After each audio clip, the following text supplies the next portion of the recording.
Chapter 1. Birth of the Haki Hero.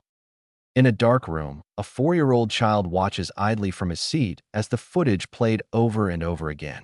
A popular video that circulated infamously around the internet that changed the lives of many people.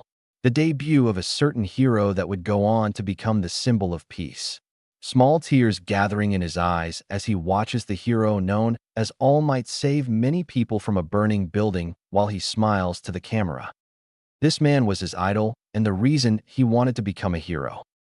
Normally, this would bring the child joy and happiness, but not today, because today was the day that Izuku Midoriya found out that he would never have a quirk. You may want to just quit, kid. The doctor's voice still ringing in his ear as he explained that because of a genetic property in his pinky toes, he would never gain a quirk. This had crushed the boy as his dream of becoming a hero was effectively destroyed. It didn't help when the others in his kindergarten made fun of him because of it and essentially isolated the poor boy. It was that day Izuku learned that not everyone was born equal. Inko Midoriya could only watch sadly from the doorway as her child continued to watch the film over and over again. Her heart aching at the sight of her baby boy so depressed that it nearly crushed her soul too. All Might, he's really cool, isn't he? His voice, so broken and pain-filled that it caused her heart to ache. He saves everyone with a smile, no matter how much trouble they're in. He's a really cool hero. He turned around as tears gathered at the corner of his eyes. She flinched when he spoke as he sadly pointed at the screen. Can I be a hero too? It would be at this moment where Inko would break down and cry with her son. She would have lost her will to give him courage and instead apologize for something neither of them had any control over, forcing them to develop unhealthy physical and mental habits that would not heal for years to come. However, this was not that story.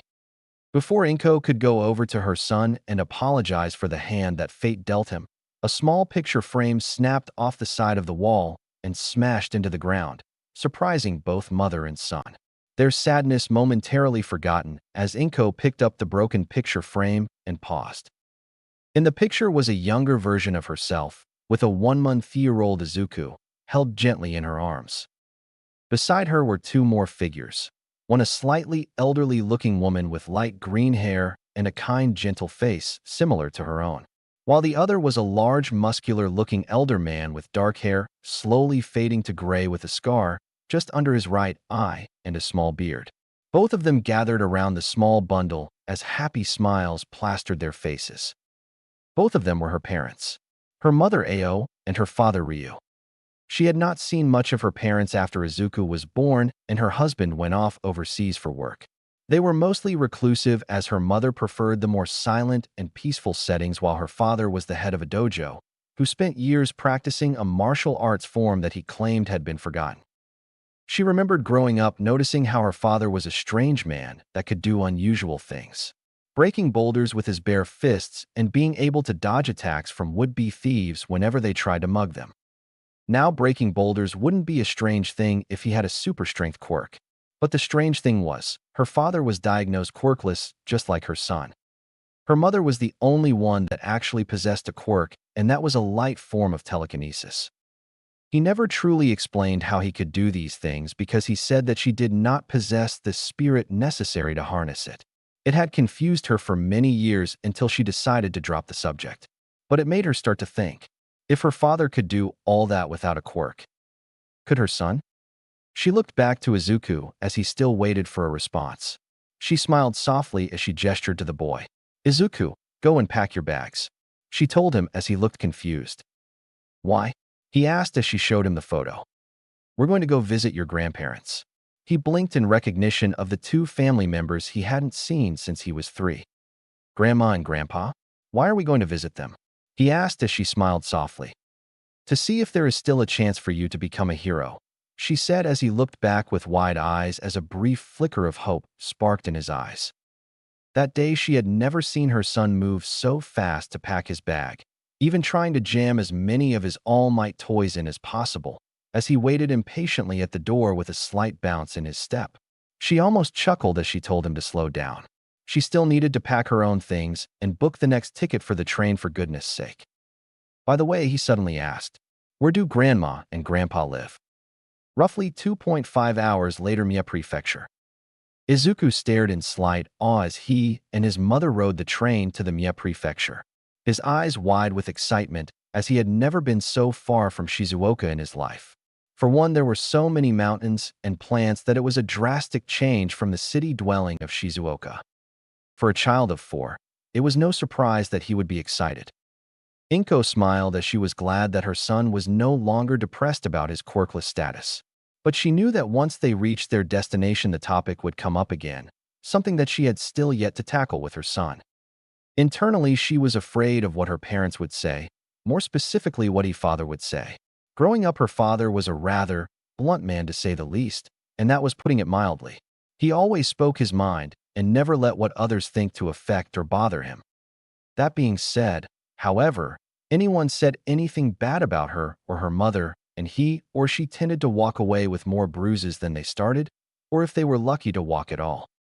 He also never actually liked Hisashi when she started dating him, saying that he never did trust the man, especially when he missed out on the birth of his own son for a business trip in the Philippines. Her father never forgave him for that. But that wasn't to say he hated Izuku. No, far from it. He absolutely adored his grandson. The man would constantly ask for updates about his grandson, wondering if he was okay or how he was doing at school. Her mother always found it adorable, to which he would just blush and look away. They had moved to the Mie Prefecture some time ago to start a dojo to teach self-defense to youngsters. But because nearly every kid in the world was born with a quirk, most of them avoided learning martial arts from a quirkless man over a quirk one because they believed there was nothing they could learn from a non-powered individual. Also, because a majority of them were even turned away by Ryu himself because he said they lacked the spirit needed. So, the dojo was not doing so well, but due to a family inheritance a while back, they were stable and got by with the occasional odd job here and there. It was a good life for them, and she hoped that they could help her son during his time of need. Still, she was afraid that he would turn him away like so many others that had come to his door. She was afraid that his blunt attitude would crush his already fragile psyche and plunge him into an eternal pit of despair from which there was no recovery. She was taking a huge gamble on the fate of her son. "Mom," Izuku spoke as she turned to the boy. "Do you really think Grandpa can help me become a hero?" he asked with a slight nervousness in his voice. But the opportunity to change that, she couldn't afford to miss it. She merely smiled sadly as she brought the boy in for a hug. "We'll see, Izuku. We'll see." After getting off the train, the mother and son got in a rent-a-car, and they drove out from the station. The car soon pulled up to an old dojo-styled building, complete with a wooden overhead and stone stairs that led up to the main house. Izuku stood nervously in front of the steps as he read the sign that said Ryu Dojo. The building itself was a traditional Japanese-style dojo, shoji doors and tatama floors. He shook a little until a gentle hand from Inko gestured him to move forward. Hello?" he called out before the sound of yell frightened both Midoriyas before a large boulder came flying overhead and slammed into the courtyard. They gaped slightly in shock at the large boulder with a fist imprint cracked into the surface of the boulder. Inko shaking like a leaf in the wind while Izuku could only stare at the fist in the rock as it reminded him of his hero, All Might. "Sorry. I'm so sorry," a voice called out as they turned to see a light green-haired woman come running towards him. Her appearance was similar to Inko, bearing the fact she had small wrinkles and near light green hair. "My husband got distracted when he heard you call out, so he put too much into his fist.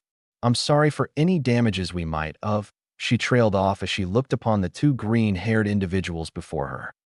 A beat of silence drifted between them as all three of them stared at one another. "Ian," the woman started before she flew to the mother. "Inkakin, you've come home," she cried out as she latched herself on the startled woman, with large tears rushing out of her eyes. "I'm so happy to see you again. It's been almost 2 years since I've seen you. Oh, it is so good to see you again. Ah, and you brought Izuku-kun," she suddenly yelled with pure happiness as she picked up the small and completely startled child as she smothered him in her chest. "Oh, it's been so long. It's me, Grandma Ao." She held the child in her arms as Izuku was beyond confused. "Ao, what's with all the noise out there?" An older, gruffer voice spoke as mother and son turned to see a large, muscular-looking man walking towards them. He wore judo outfit with the sleeves ripped off and his hands wrapped with bandages. "Did I hit anyone with that boulder?" He too trailed off at the two greenheads. "Inkakin." He dashed at an insane speed as he picked up the slim mother in his arms and spun her around. "Oh, my sweet Inkakin. You finally left that deadbeat bastard of a husband and come home. Oh, and you brought Izuku with you. Happy days." He then picked up the boy and started tossing him in the air. "It's me, Izuku. It's Grandpa Ryuu." He bellowed happily while throwing Izuku into the air and catching him, only to throw him back up again and repeat. "We. Izuku-kun. Say we. Gah. Papa. Stop. I haven't left Hisashi, and you're scaring Izuku." Indeed, he had scared young Izuku by throwing him high into the air, like 5 meters in the air, as the boy shook like a leaf in the wind when he landed back in his grandfather's large hands. "Yeah, sorry about that." The large man chuckled nervously as Izuku clutched onto his mother for safety. "Anyway, what brings you all the way here from Shizuoka?" Inko's eyes became sad as Izuku stopped his fear quivering, and he too adopted a sad look on his face. "Can we talk about this inside?" Both grandparents looked concerned but nodded as they went into the house. Shortly after Ryu Dojo, their Inko explained what had happened. How she took Izuku to the doctor, who explained that because of 2 joints in his toe, he would never have a quirk and that he should just give up on becoming a hero. Both grandparents looked shocked and saddened as they looked to the small little boy who sat on the far away from them at the edge of the deck, with his legs pulled into his chest. "I see. That must be terrible for a child like that to hear. Does that doctor have no tact?" Ao asked as Inko shook her head. "I don't know. I think he believed that if Izuku was told the blunt truth, he wouldn't try to pursue a dangerous career like heroing without a quirk. Makes sense from a professional standpoint." She argued, but felt bad saying it. "But not from an emotional one." Ryu finished as hands tightened around his pants. Both mothers could tell he was angry. Angry that a man like that would just blatantly smash a child's dream into dust. "So, if little Izuku-kun is quirkless, then why have you come all the way here?" "I'm not trying to be rude. We really appreciate the visit. But what are you hoping to gain from us?" He asked as Inko sighed. "Well, I was hoping that you could be able to teach Izuku how to do those things you do. Mama said that you were born quirkless like Izuku, but you can do all these amazing things without one. I was hoping that you might be able to do something with Izuku." The old man narrowed his eyes as he looked over to his grandson. "You want me to teach him my techniques? Why, so that he could become a hero?" She nodded as she wrung her hands. He sighed as he crossed his arms. "I'm afraid it's not that simple." She looked fearful at that. "The techniques I learned stems from a form of martial arts that has all been forgotten at this point. The martial arts I know requires a certain element that is key in mastering the power. Being related to me or not, it won't matter if he doesn't possess the fighting spirit that fuels the power. I could teach him some basic katas, but other than that, if he lacks the spirit, my techniques will do him no good to become a hero." Inko looked almost hurt as Ryu explained. But please. He really wants to become a hero. I told him there was a chance for him. If you can't, then I'll have failed him as a mother.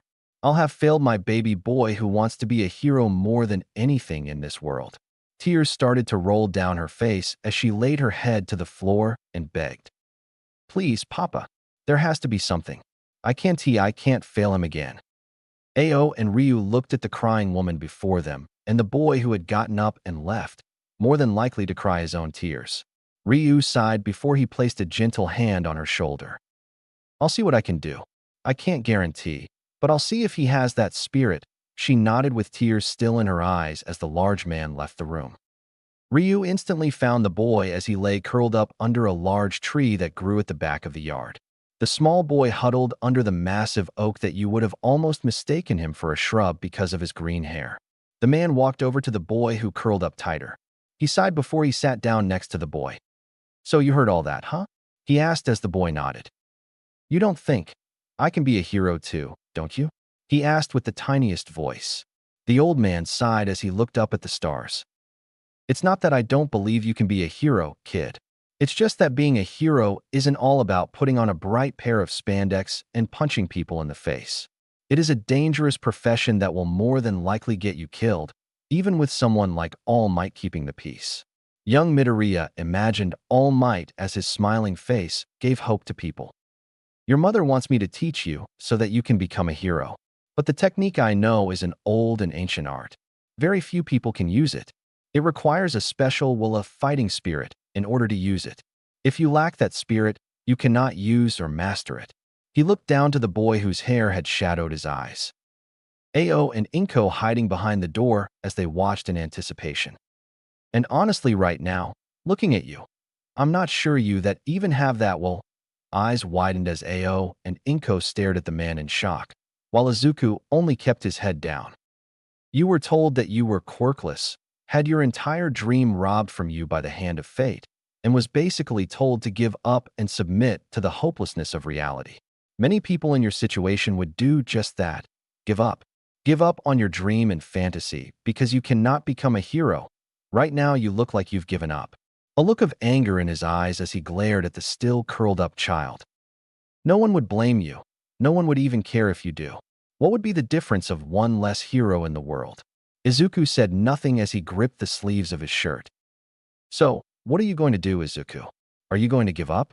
Or are you going to do something about it? The small child said nothing as mother and grandparents waited with bated breath. The man only sighed when he heard nothing at all and got up, fully prepared to apologize to Inko for coming all the way out here for nothing. I want. He spun back around as Izuku slowly stood up. I want to be. Tiny fists curled together as the boy stood before the large frame of his grandfather as his body shook. When he raised his head, Ryu actually had to take a step back at the sheer determination in his grandson's eyes. I want to be a hero. I want to be just like All Might. I don't care what others say. I don't care that the world made me quirkless. I don't even care if you can train me or not. I will become a hero, even if I have to be the first one without a quirk. Because to me, a true hero is one that keeps on going with a smile on his face. He yelled with a pure determination that it shook the very core of those present. Ryu stared before a large grin began to appear on his face. So, he does have it, the fighting spirit I've been waiting for, to carry on my technique, little Izuku. He stepped forward as he placed a hand on his small shoulders. You've convinced me. I will teach my techniques, and you will become a hero. Small tears began to form in Izuku's eyes before they shot out at an incredible rate, almost cracking the ground around him.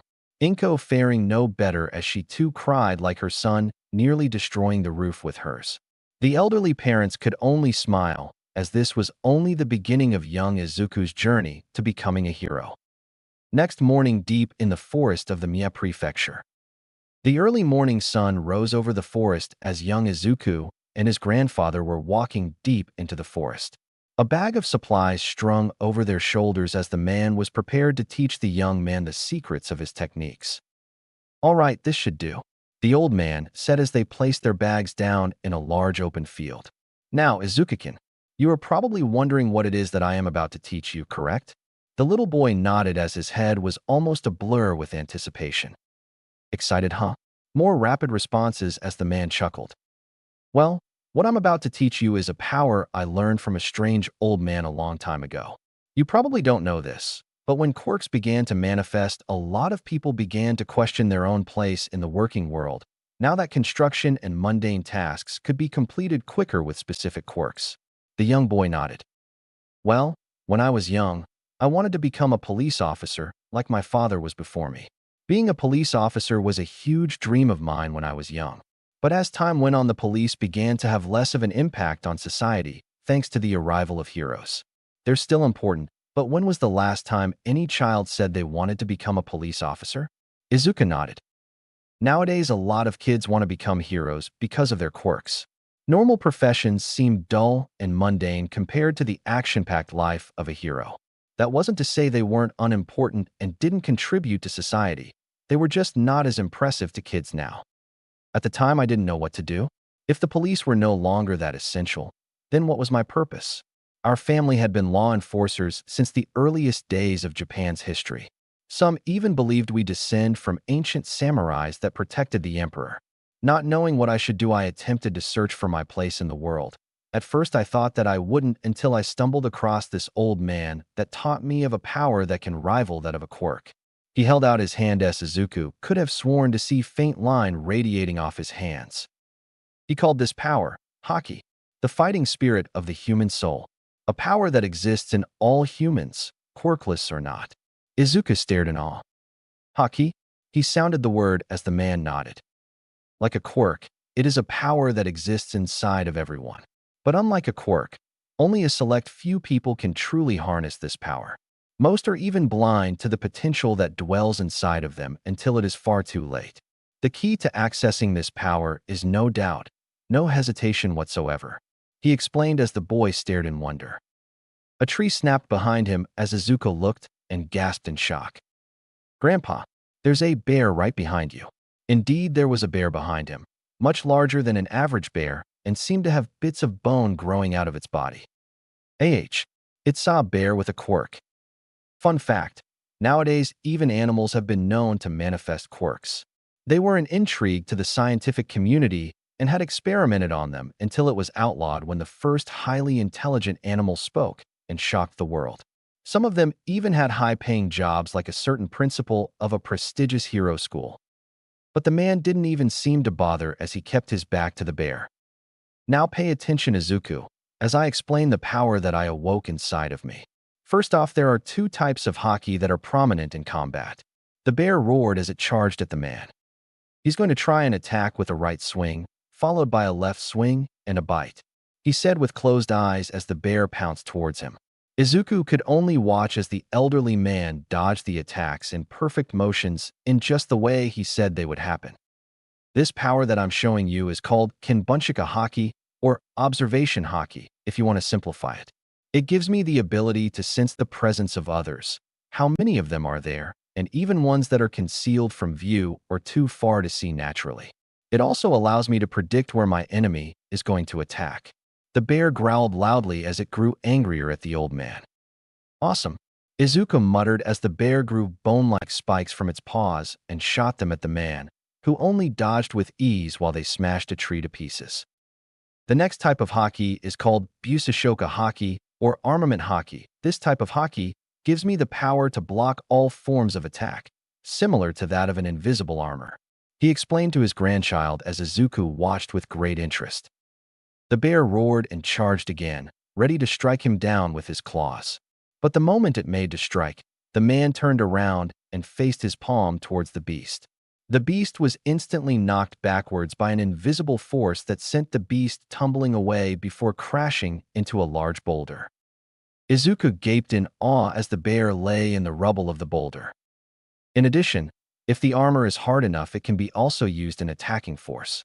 This is especially useful against those with intangible type bodies, as you are essential hitting them with your own spirit against theirs. I haven't tried it yet, but it may be used against those with heteromorphic type quirks. I've once heard of an individual long ago who could coat his weapons in armament Haki, thereby increasing the strength and density of the weapon. Awesome. Think of all the possibilities of this power. It's awesome, Grandpa. You're awesome, he praised as the old man chuckled before holding up 3 fingers. Observation, armament, these are the 2 main types of Haki.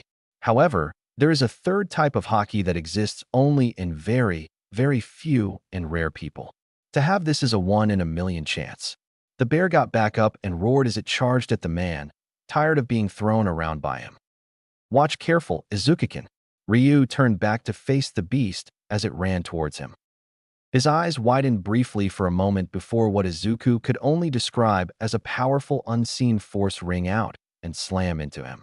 The bear was suddenly slowing down as its once burning red eyes were slowly fading to white as it drew closer and closer to the old man. When it was right in front of him, it stopped and sweat profoundly before collapsing onto the floor. Izuku stared in shock and awe at the unconscious beast and the man who defeated it. What the? You beat it without raising a finger. How did you do that? He asked as the man grinned. This is the third type of Haki, the most powerful and most difficult to control. The power to intimidate your opponent into submission. Haushika Haki, or better known as Conqueror's Haki, very few people can wield this power. However, unlike the other 2, you can control it, but you cannot train yourself to use it. Because it is the user's own spirit, you can enhance it only by developing yourself. He told the boy as he nodded his head. Wow. But will I ever be able to do that? That seems like something that only really strong people can wield. I, on the other hand, am not that strong. It sounds like something Kakin could do if he had this power. The old man chuckled as Izuku looked confused. Kid, if I didn't believe you couldn't handle this type of power, I wouldn't have shown you. The fact that you are still standing after I purposely intended to knock you out as well proves that you can harness this power too. He kneeled down as he pointed to the boy's chest. Inside of you is a great power, a strong spirit that I believe will one day harness the conqueror's haki and master it. It doesn't work on strong-willed people, only on the weak. His eyes widened at this as the man nodded. You have a strong spirit, kid, one I know will help you become a hero. Izuku's eyes widened as true hope and light filled his green orbs. However, until you've unlocked this ability, it would be best you try not to control it. Otherwise, you'd accidentally intimidate innocent people, and that wouldn't do a hero any good now, would it? Izuku nodded as the man stood back up. But something had been bugging Izuku. Grandpa? If you can do all this stuff, why aren't you a hero? I think you'd be an amazing hero. The man rubbed his chin as he pondered. Mostly it's because I don't want to be a hero. That shocked Izuku as he stared at the man. It's not to say I don't want to help people. God knows I want to help them. But back in my day, heroes often did small community services or great deeds without even asking for thanks in return. Nowadays, it's all about fame and glory, getting your name out and broadcasted for the world to see. I don't want to be a part of that, he explained as he looked to the boy. Not only that, back then they only allowed people with quirks to enter their schools. They even had tests to see if you possessed the quirk factor, and because Haki doesn't have that, I would be turned away all the same. But now that the rule has been taken out, you can apply even without a quirk, which makes me wonder, why do you want to be a hero, Izuku? Is it to help people, or to receive fame and glory? He expected the boy to hesitate, but was surprised when he shook his head instantaneously. It's because I want to help people, like my idol All Might. He saves so many people's lives and faces countless dangers, all with a smile on his face. He smiled to himself as he looked at his hands. He makes people feel safe and secure whenever he's around, and that makes everyone want to be a hero. He looked up with bright eyes and admiration. That's why I want to be a hero too, Grandpa. I want to be able to save people and make them feel safe, just like him, just like my hero, All Might. Ryu actually stared in shock before he bellowed out laughing. No hesitation whatsoever. Yeah, I think you'll be able to use this power, after all, Izuku. He smiled as his grandson smiled back as well. You ready to begin? He asked as the boy nodded. However, a grin began to form on his face as Izuku blinked in confusion. The type of training I'll be putting you through is no laughing matter. It will take at least 10 years before you can even begin to harness the power of Haki. And my type of training will make you see red on more than one occasion. A dark aura surrounded him as a grin formed on his face. So, once you start, there will be no going back, Izuku-kun. A massive aura spread out as Izuku began to shake. And don't think I'll hold back, because you're my grandchild. If you want to be a hero, you gotta put 110% into everything. So get ready for training from hell. Izuku, I think I made a mistake, was all that Izuku could think before the man charged at him with his fist. Here we go, Ga. Two voices cried out as the training began. That was the day that the world would begin to shake as a new hero would rise up from the ashes of self-doubt. This would be the start of a new hero who would find himself before another great man and inherit a future as the greatest hero of all time. Chapter 2. Gravitational Meeting. It had been roughly 2 years since Izuku began to train with his grandfather to master the power of Haki, a strange power that used his own fighting spirit in absence of a quirk. Since that time, the old man had put the boy through a series of trials in order to mold his body into a sturdier form. Training took more time than expected as Inko and Izuku had to return to Shizuoka, mostly due to Inko's job being difficult to leave and the fewer job opportunities that were available in Mie. Luckily, it was the holidays when they decided to visit, and he got some time off school, which allowed Izuku and Inko to travel to Mie and continue his training in Haki.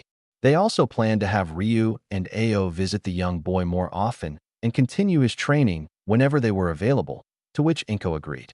It also allowed her to rekindle the lost time she had with her parents and allowed Izuku to be away from the local children that made fun of him for being quirkless, like Bakugo Katsuki. It was a good thing that Mitsuki was hard on the boy's arrogance, otherwise she would have decked the boy herself. Inko could be scary when she wanted to be, now that she wasn't blaming herself for her son's quirklessness. In any case, when Izuku returned home, his grandfather gave him a series of instructions in order to keep up his training, but only if he continued to do well at school academically. That was a compromise for Inko, as she did not want her son to become a delinquent. Currently, it was a school holiday, and they had fully begun to train in Haki. The training was hellish, to say the least. In order for Izuku to awaken Haki, Ryu decided to put the boy through a series of situations that would make him a stronger person. They trained night and day to build his small body up and did everything they could to test his limits. They were careful not to go overboard, otherwise it would stunt his growth. Rest assured, it was all for the greater good, as day by day, the young boy was getting stronger. It turned out the boy was a very fast learner, picking up on small details that would otherwise take others longer to understand, even thinking of new ways to increase his training effectiveness. This showed that the boy was very clever and effective in putting teachings into practice. Ryu was almost too impressed with the progress his grandson was making. He still had yet to access his Haki, but he knew that it would only be a matter of time. Aside from Haki training, Ryu also started to teach him martial arts in order to properly utilize Haki when the time was right. At first, Izuku wanted to learn mostly fist-related attacks like his hero, All Might. But Ryu told him that a true fight didn't rely on just his fists, but every part of his body. Which was why he taught him various other martial art forms that used both his arms and legs. Which also meant that he had to strengthen his arm and leg muscles by binding weights to them.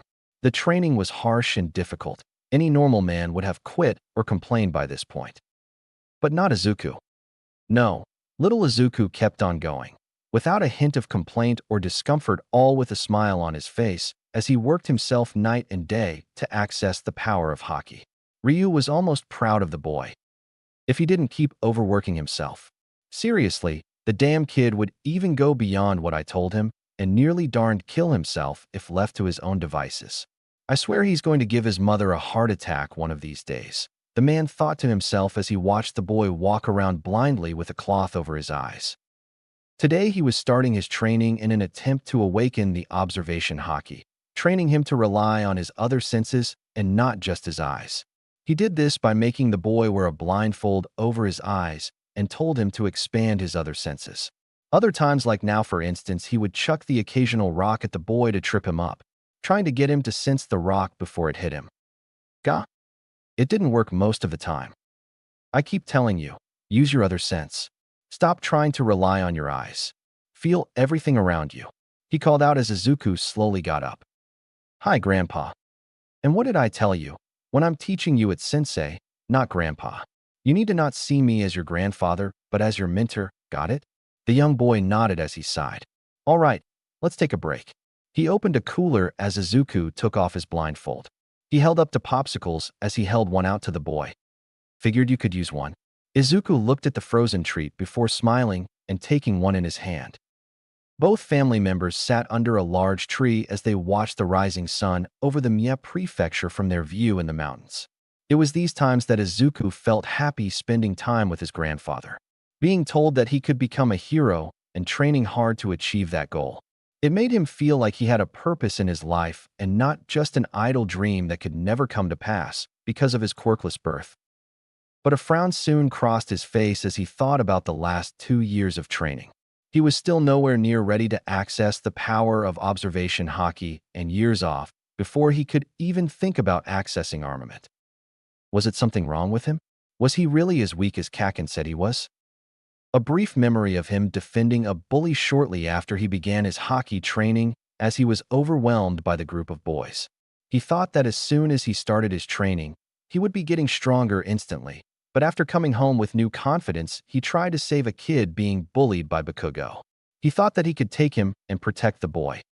He did protect him, but it wasn't enough, and he was beaten up. What the heck was that all about? You trying to be a fighter?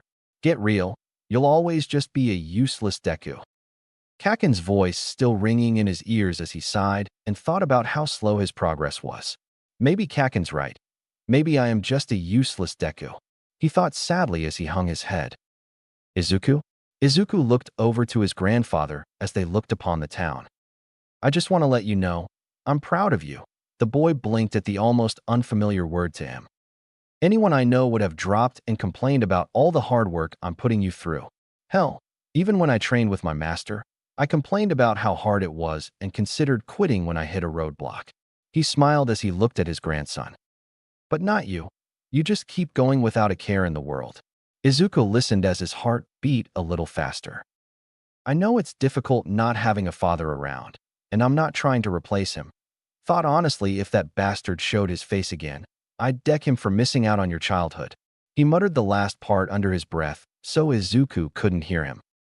But I believe every son should hear how proud a father is of his son, and well, you are my grandson, so that makes doubly proud of you. And I know you'll get through this and make it as a hero. Small tears gathered in his eyes as he turned away quickly, hoping not to show the man that he was crying. Internally, though he was happy to hear those from someone he respected, it gave him hope that he could become a hero. The man looked as he smiled softly at the boy, already seeing how that little praise was turning the boy's somber mood around and would eventually help the young boy overcome this hurdle and unlock the power of Haki. Right, he said as he gulped down the popsicle in one gulp and stood up. Let's get back to training, he proclaimed as Izuku nodded, gulped down his in one go, and stood back up. Yeah, Izuku yelled as grandfather and grandson got ready to resume their training. Until they both froze and clutched their heads. Gah? Brain freeze. Both of them cried out, clutching their heads while rolling on the ground. A reminder to all viewers. It is not generally advised to devour frozen treats to resume training quickly and never eat it in one gulp during a hot summer day. You will more than likely get a brain freeze. Please don't try this at home. A friendly reminder from the Common Sense Foundation. 2 weeks later. 2 weeks passed since then as we now found our wannabe hero Izuku Midoriya and his Haki master grandfather Ryu on their afternoon run around the town. His grandfather had advised that Izuku should start a regular exercise plan, where he would run in the morning and in the afternoon in order to build up his leg muscles. The boy was still young and only 6 years old, so Ryu accompanied him on the runs until he was old enough to work out on his own. This often meant that the young boy would travel around the town, getting well acquainted with the streets and directions. He even got to know a few of the residents in the town. The dojo wasn't that far, existing on the edge of town, but it was a nice change of scenery from the suburban dwelling of Shizuoka and away from the bullying back home. Izuku breathed heavily as he stopped by a construction site, sweat dripping down his face while Ryu was barely even fazed by the small jog. Come on, Izuku-kun, we've only done 3 kilometers. We've still got 2 more kilometers left before we head home, he joked to the boy while wearing a dark red tracksuit. The younger boy, wearing an All Might t-shirt and navy blue shorts, only nodded as he leaned on a pole. No, just give me a minute to catch my breath, he wheezed out while taking a drink from the water bottle provided by his grandpa. Easy there, kiddo, I was joking. Don't keep pushing yourself like that. It's great that you have enthusiasm, but push too hard and you'll break yourself, he lectured as the boy nodded. Hi, sensei, he said before chugging the water quickly. While he took a moment, the young boy looked around as he realized they had stopped in front of a small construction site with a sign that read Uraraka Construction Company. There were a few men and women using heavy machinery to build metal frames, while a tall man with short light brown hair and a woman with long brown hair were talking to a man in a business suit. From what Izuku had researched about quirks, it was not uncommon for construction companies to employ people with quirks to make the job easier and more efficient. But looking at the man and the woman, who was clearly the foreman of the site, weren't appearing to use their quirks whatsoever. Whether or not they had a quirk confused the boy, as it looked like they were struggling to get the work done while having an argument with a man in a business suit. He could hear some words like taking too long, or not having the right quirk for the job before he got back in his expensive-looking car and driving away. The two sighing before heading back to work. At first, he paid it no mind until he noticed something hover just outside the construction site. Curious, he walked around at a large open lot to get a better look at what he saw, much to the confusion of his grandfather. Rounding the corner, he was met with a strange sight as a small girl roughly the same age as him dressed in an oversized sweater with the words super printed across the chest and green pants, as she stood around a large amount of rubble before touching each of the bits of rubble. To his amazement, the rubble begins to float as the girl gently pushes them off the ground, and they floated into the air. Whoa, is that her quirk? Izuku mutters to himself as he observes the small girl touching the bits of rubble. How is she doing that? Is she making the float? No, they're not floating down, so that means they aren't affected by gravity. She must be canceling their gravity. But how is she doing that? Must have something to do with her touching them? Something on her palms? No, more than likely her fingers. Is she limited to how much weight, or can she cancel the gravity of anything she touches? Also, how does she eat if everything she touches floats? Does it require all 5 fingers and blah, blah, blah? The patented Midoriya mutterings start to spill out as Ryu watches in amusement. He is just like his mother. The old man thinks as he watches his grandson analyze her quirk from a distance, which was impressive, meaning he might be closer to unlocking the observation Haki sooner than expected. Wait, where did he get that notebook? The little girl sighs, a slightly strained look on her face as she turns to an even larger piece of rubble and touching it with all 5 fingers. The rubble begins to rise high as it floats above her, her face becoming more strained as she loses focus and moves to cancel her quirk. Suddenly, he didn't know why, but Izuku had a bad feeling in his gut as he watched the girl with a strained face and her hands getting closer together. His eyes widened as he notices the large bit of rubble being pushed by a gust of wind and moves directly over her head. She pressed her fingers together, and the rock glows before beginning to fall. Izuku instantly dropped his notebook as he ran at full speed to the girl. "Hey, look out!" he calls out as the girl looks confused before she looked up and screamed as the rock came hurtling toward her. But just before it can hit her, he tackled her out of the way, just as the rock landed and kicked up a large dust cloud. "Izuku!" Ryu called out as the yell was enough to draw the attention of the man and woman on the construction site as they rush out and widen their eyes in terror. "Okakikin!" They yelled as the small lot was covered in dust as the adults were frozen stiff. Luckily, to their great relief, 2 coughs could be heard as the dust slowly settled and revealed young Izuku, and the girl, now known as Ochako, were just out of the way of the rubble as Izuku had managed to grab her in a bridal style and moved her out of the way. That was close. "Hey, are you all right?" His first priority going to the girl in his arms as she looks up numbly at the boy. The 2 of them lock eyes as emerald green stared into hazel brown as both of them took in the other. The girl in his arms had a sort of round face that was cute, with fair skin that made the 2 blush marks on her cheeks seem more apparent than usual, while the boy that was holding her had a messy hair of dark emerald green and 4 freckles under each eye. The 2 of them stare at each other for the longest time as none other know what to say to each other and make a lasting impression, until her cheeks became round and her face became strained. "Uh-huh. Eh. Blurglellalellalalik. Gah. Well, that's one way to make an impression."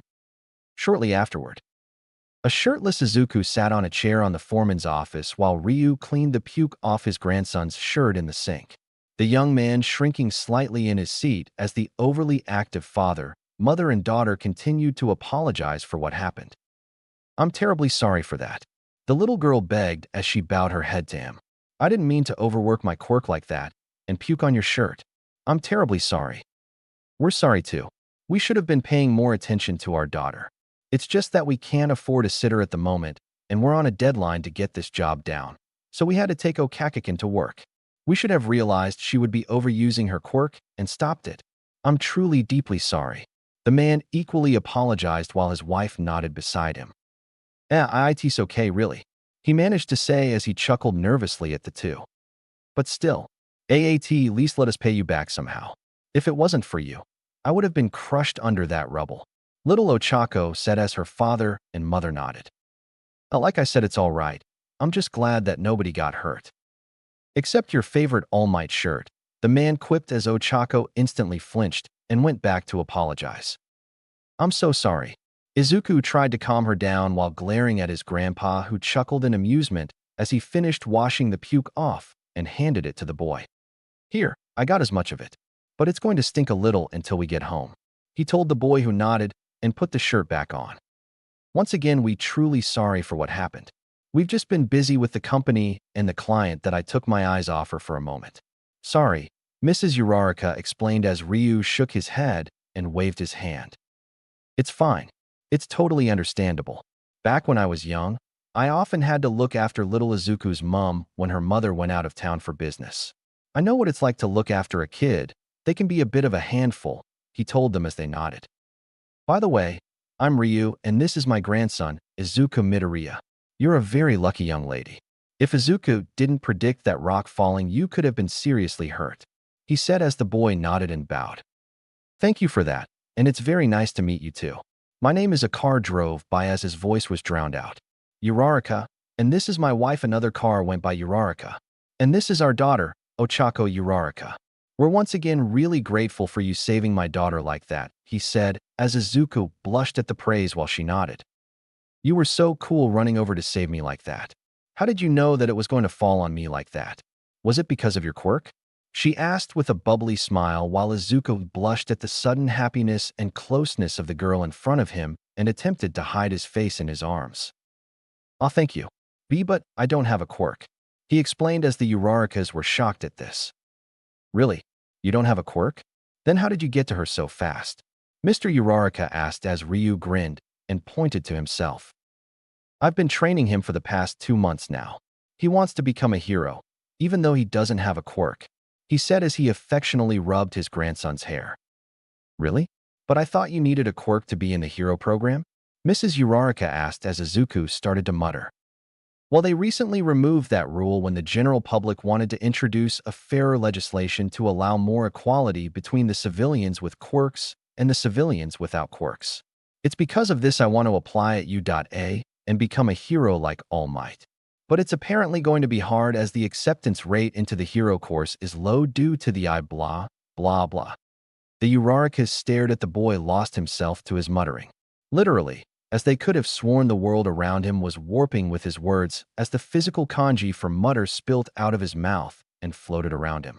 Ryu sighed as once again the Midoriya mumble struck again. Izuku, you're doing it again. Ryu snapped him out of his trance as he apologized. You're really into heroes, huh? Ochako asked as the boy blushed while trying to hide behind his arms. Ryu noticed this and grinned as a plan began to formulate in his head. Anyway, is there anything that we can do to pay you back? We don't have a lot, but we won't let a good deed go unrewarded, Mr. Uraraka asked as his wife and daughter nodded. Ryu pondered this for a moment before he slapped a fist on his palm. Oh, how about you come over for dinner tonight? All three of them yelled with eyes popping out of their skulls. That was honestly the last thing any of them expected. But we want to pay you back. Inviting us over for dinner is the opposite of that, Mr. Uraraka said while they pushed their eyeballs back in. Well, it's more of a request really. You asked how you could repay us, so I request you come over for dinner. We don't get a lot of visitors and my wife would absolutely love the company. Plus, I think it would be nice if little Izuku had someone his age to play with, he explained as he grinned at the stunned family. I insist that you come over for dinner, he said. But I insist, he added with emphasis as the two parents shakenly nodded at the intense glare. Hi, we would be honored, they said with a shaking raised hand, much to the confusion of the two children as the man nodded. Great, here's the address. We'll see you tonight. He handed them a piece of paper before turning to Izuku. Come on, Izuku, it's time we head home. If we don't tell your mother and grandma, they'll be annoyed, he told the small child as he nodded and waved. By Mr. and Mrs. Uraraka. Bye, Ochako. He waved as Ochako waved back. Bye-bye, she called happily out while her parents shared a strange look. Who are these people? The two adults sighed as they looked at each other. Well, we did say we would pay them back, Mr. Uraraka said as he looked to his wife who nodded. Besides, it's just dinner. What could happen? Later that night, Ryu Dojo. All three of the Urarakas gaped at the large dojo-like building as they stood before the entrance dressed in their best clothing. A cheap bottle of sake in their hand, all they could afford as they stared in complete awe of the building. "It's huge," all three said, Ochako nearly falling over at the large size of the estate. "Oh, you must be the Urarakas?" They turned to see a slim woman with dark green hair tied, with a small ponytail on the left side. Due to the fact her son had the possibility of fulfilling his dream of being a hero, Inko never resorted to excessive eating. So, she managed to keep her slim figure thanks to that, and her mother's insistence that she keeps herself in shape. "It's very nice to meet you. I'm Inko Midoriya, Izuku's mother," she greeted. "Very nice to meet you," all three of them said as they were still in shock of the large dojo-like house that the family owned. The biggest they owned was a small two-bedroom apartment with barely enough space for all three of them. It was quite a culture shock for them. "Well, come on in. Dinner will be ready shortly. I just have to let Izuku and Papa know that our guests are here," she told the three as she led them into the dojo/home. They soon came across a training room as the sound of fighting could be heard on the other side. Inko opened the door as it was revealed to be Izuku and his grandfather as they sparred against each other. The older man swiftly throwing his fists at the child who was doing his best to block or evade his attacks. He ducked under a swing as attempted to get a few hits in himself until they were blocked by the larger man's palms that harmlessly blocked his blows. "Papa, Izuku, our guests are here." Izuku became momentarily distracted as he turned to three. "Ah, hello again, GH," was all Izuku could say before his grandfather hit the side of his face. "Stay focused, boy," he yelled and sent him spiraling against the wall. "Izuku," Ochako yelped in shock as she ran to the boy. "Are you okay?" she asked as she stood next to the boy, who slowly raised a shaking hand with a thumbs up. "Yep, totally fine." She breathed a sigh of relief before she turned and glared at the large man, who actually flinched at the glare from the small child. "Why would you do that? Why would you hurt him? Are you being mean to him? What kind of grandfather are you?" The little girl got angry at the man who flinched in shock. "Oh, Kakikin," her parents called out in shock as she yelled at the man who held up his hands in defense. "2M teaching Izukikin how to fight. It's part of his training to become a hero. I'm not being mean to him, honest," the older man said while the little girl puffed her cheeks in annoyance at him. "God Lord, she reminds me of Ao whenever she gets mad. Izuku, my boy, you may just have a real spitfire on your hands." A small hand grasped her shoulder as she turned to Izuku. "It's all right, really. Grandpa was just teaching me how to fight. I just got distracted, that's all. I'm all right, really," he told her as she managed to calm down. Inko, on the other hand, smiled as she looked at the small girl that defended her son, even though he wasn't actually in any danger, as she was glad that Izuku was finally meeting some friends other than Bakugo. "I like her. She's a lot better than Mitsuki's boy."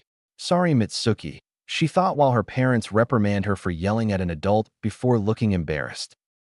Sorry I yelled at you, Mr. Midoriya. I just don't like bullying, that's all," she said as the man chuckled and rubbed her head affectionately. "It's all right, little Uraraka. You were just looking out for Izuku. I'm happy about that. Just for the record, my last name's not Midoriya, that's his last name. Mine is." "Everyone, dinner's ready." Ao cut him off as everyone turned to the dining room as Ao came out of the kitchen.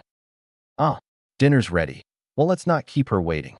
My wife is a mean cook, I'll tell you what. And a mean swing if we keep her waiting." The man muttered the last part as he rubbed the back of his head from all the times she whacked him with a frying pan for not coming to dinner when he became engrossed with training. They all left for the eating area. The Uraraka's mouth drooled as they looked at all the food on the table. Back at their home, they usually had to buy the cheap and discounted foods when their company started getting less and less work. So sometimes it was mostly white rice and discounted meat. This looked like the higher grade meat that you'd find at the butcher's. "Well, dig in," Ao said cheerfully as the Uraraka family reluctantly nodded and piled on white rice out of habit. No, no, no. I said dig in, you can't just eat white rice. Have some of the katsudon. It's little Izuku's favorite." The littlest Midoriya blushed as he buried his face with his arms. "Grandma," he moaned as she waved him off. "Now eat," she said as they looked hesitant. "And no, we couldn't possibly." A dark aura surrounded Ao as she smiled with thin eyelids. I said, "Eat. It's good for you." The Uraraka's began to shake at the terrifyingly sweet smile that was plastered on the grandmother's face. "I do what she says. She can be quite persuasive if you don't do what she says. Trust me, I know." As if to emphasize, she poked the back of his head with her fist as a large bump quickly formed. "See, very persuasive." He strained. The family of three shared a concerned glance before grabbing some of the meat. That night, they had never felt so full as they eat the meat they would never get to have. The family of four were almost concerned when they saw tears down their eyes, but were reassured it was nothing. Time passed as the two families mingled and conversed with each other, sharing stories of their youths and embarrassingly cute things their children did, which caused Izuku and Ochako to blush rapidly, as laughter and merriment were in the air, which eventually led Ryu to ask the question. "What were you doing with those rocks before?" The small girl blushed embarrassingly as she scratched the back of her head. "I was practicing my quirk. I can cancel up to 3 tons worth of weight if I'm careful. But if I use it too much or try to make myself float, I suffer nausea and vomit." She shyly spoke as Ryu chuckled. "Yes, I think my grandson can attest to that." She apologized again while Izuku said it was okay. "But I was also trying to help out Mama and Papa by moving the excess rubble out of the way. So long as I wasn't on the job site and no one was looking," she said as her parents nodded. "Our company hasn't been doing so well recently in the past few months. Neither of mine nor my wife's quirks are best suited for the job, so we've been having a hard time getting it done on time." "So that's what the guy in the business suit was getting upset for?" Ryu asked as he remembered the man in the business suit getting upset with the two adults. "Yes, he wasn't exactly happy when we had to hire some heavy lifting equipment for the job, when he said he could have hired someone with a suitable quirk to do it cheaper." Ryu nodded as he looked to Ochako. "I'm guessing that means when she gets older, she'll start working with you?" To their surprise, the two shook their heads. "Really? I would have thought having someone with gravity abilities be extremely useful on a job site?" Inko asked as the two parents looked to the small child as she hung her head. "It would, but ever since Okakikin was a little, she dreamed of being a hero. She wanted to become a hero like her idol 13, I think his name was. Anyway, when she found out we were struggling, she said she would come work for us and abandon her dreams of becoming a hero, saying that we could sell our heavy equipment and cut costs to make it easier for us. She was so cute and determined that it made us sad that she wanted to give up her dreams," Mr. Uraraka said as he smiled softly at the small girl. "You must understand as well that as parents we have to do everything in our power to help our children live their dreams. We told her that what would truly make us happy is if she lived her dream. If we couldn't do that, then we'd never be able to live with ourselves," Mrs. Uraraka said with a smile at the memory of a small girl putting on a brave face. Inko looked away, realizing had it not been for that twist of fate with the photo, she would have given up and crushed any hope of her son becoming a hero. She was so determined that the only reason she agreed to continue was that she had to take us on a Hawaii vacation when she becomes a pro hero. He chuckled as the Midoriya adults chuckled as well while Izuku looked to a clearly embarrassed Ochako. "So, you want to be a hero to earn money for your parents?" Izuku asked with a childlike innocence as Ochako nodded in embarrassment. "To know it's not a really good reason to become a hero, but it's what I want to do. I want to make sure Mama and Papa have a more comfortable lifestyle and never have to work again." "It must sound totally lame, right?" she asked as Izuku shook his head. "No, I think it's an amazing reason to become a hero," he said as Ochako blinked in surprise. "Working so hard to help your family is a really selfless and good reason to become a hero. That is totally something a hero would do. You're so awesome, Okakikin," he praised with sparkles in his eyes as Ochako blushed and looked away. The adults chuckled at the scene while Ryu had a thoughtful look on his face. "Izuku, why don't you take Ochako and play with her for a while? The adults and I need to have a few words, if that's okay?" he asked the parents who looked confused but nodded. "Okay, Grandpa. Come on, I'll show you all my All Might toy," the little boy said excitedly as Ochako followed him down the hall. Ryu then turned to the parents as he crossed his arms. "I have to applaud you on your conviction to allow your child to pursue her dream. You two are very good parents," he said as they nodded in appreciation. But it must be hard balancing a child and your business, correct? The two shared a glance as they nodded. Why, it has been a bit hard. But it's all for her sake, and that's all that really matters to us. Mr. Uraraka said while his wife nodded. Ryu, Inko and Ao looked to each other before turning back to the two. You know, I have a few contacts from my old days that I could hit up. They owe me a few favors, and they're looking for some good contractors for some small jobs around the Mie prefecture. They'll accept help from anyone that will work hard and produce good quality work. I can't guarantee that it will make you rich, but it may help to ease your burden a bit. Both Urarakas were stunned as they looked to the old man and his wife and daughter. WWE can't possibly accept something like that. You've already done more than we ever expected by inviting us over for dinner when we should have offered. Mr. Uraraka stuttered while his wife nodded. Why, you've already done too much for us. Why would you want to help us? Mrs. Uraraka asked as Inko gestured to the living room where Izuku and Ochako were playing with his toys. My son doesn't have a lot of friends, she said as the two adults looked to the kids. When he was diagnosed as quirkless, practically all of the children at his school started to ignore him and make fun of him. Even the son of my childhood friend treats him poorly, no matter how many times Mitsuki tries to stop him. In fact, when he was diagnosed, I was ready to apologize for not being able to give him my quirk, thinking it was so wrong that I had one when he so desperately wants to become a hero. Had it not been for my father, I would have just given up. She looked up and smiled. But your daughter has been so kind to him, even though she knows he doesn't have a quirk. She treats him so much better than anyone else that it makes me so happy that he met such a kind girl. She smiled as the two parents listened intently. Which is why we want to help as much as we can. We're not saying we are doing this so that she can continue being friends out of servitude, but because you two were right. As parents, we should be encouraging our children to live their dreams. So, if we can help lighten both our burdens for their sakes, then it's our responsibility to do so, right? The two stared as they looked at the kind family. You don't have to accept if you don't want to. We just want to be able to help, that's all.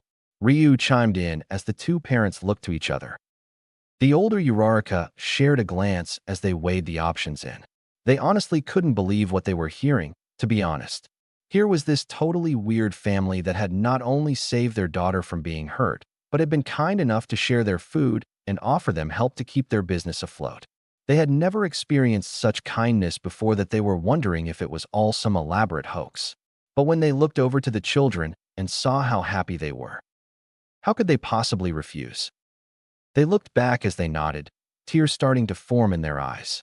Why, thank you so much. They began to cry as Inko walked over and hugged them both, tears in her own eyes as she was happy that her son had made a true friend that day. Meanwhile, a little earlier, Izuku and Ochako walked into the living room as they looked back one last time to the adults. What do you think they want to talk about? Ochako asked while Izuku shrugged his shoulders. I'm not sure, but if it has something to do with my grandpa, it might be completely outrageous, he said as Ochako chuckled a little at that. It was then that he realized he was alone with another child, a girl no less, as he blushed rapidly. Crap, I'm alone with a girl. What do I do? He panicked internally while Ochako didn't notice. Okay, so what do you want to do first, Izuku? She asked as the boy looked nervous. Izuku, what's wrong? She asked as the boy stopped panicking and rubbed his arms bashfully. I don't really know how to play with someone else. She blinked in surprise. Really? But you're so nice.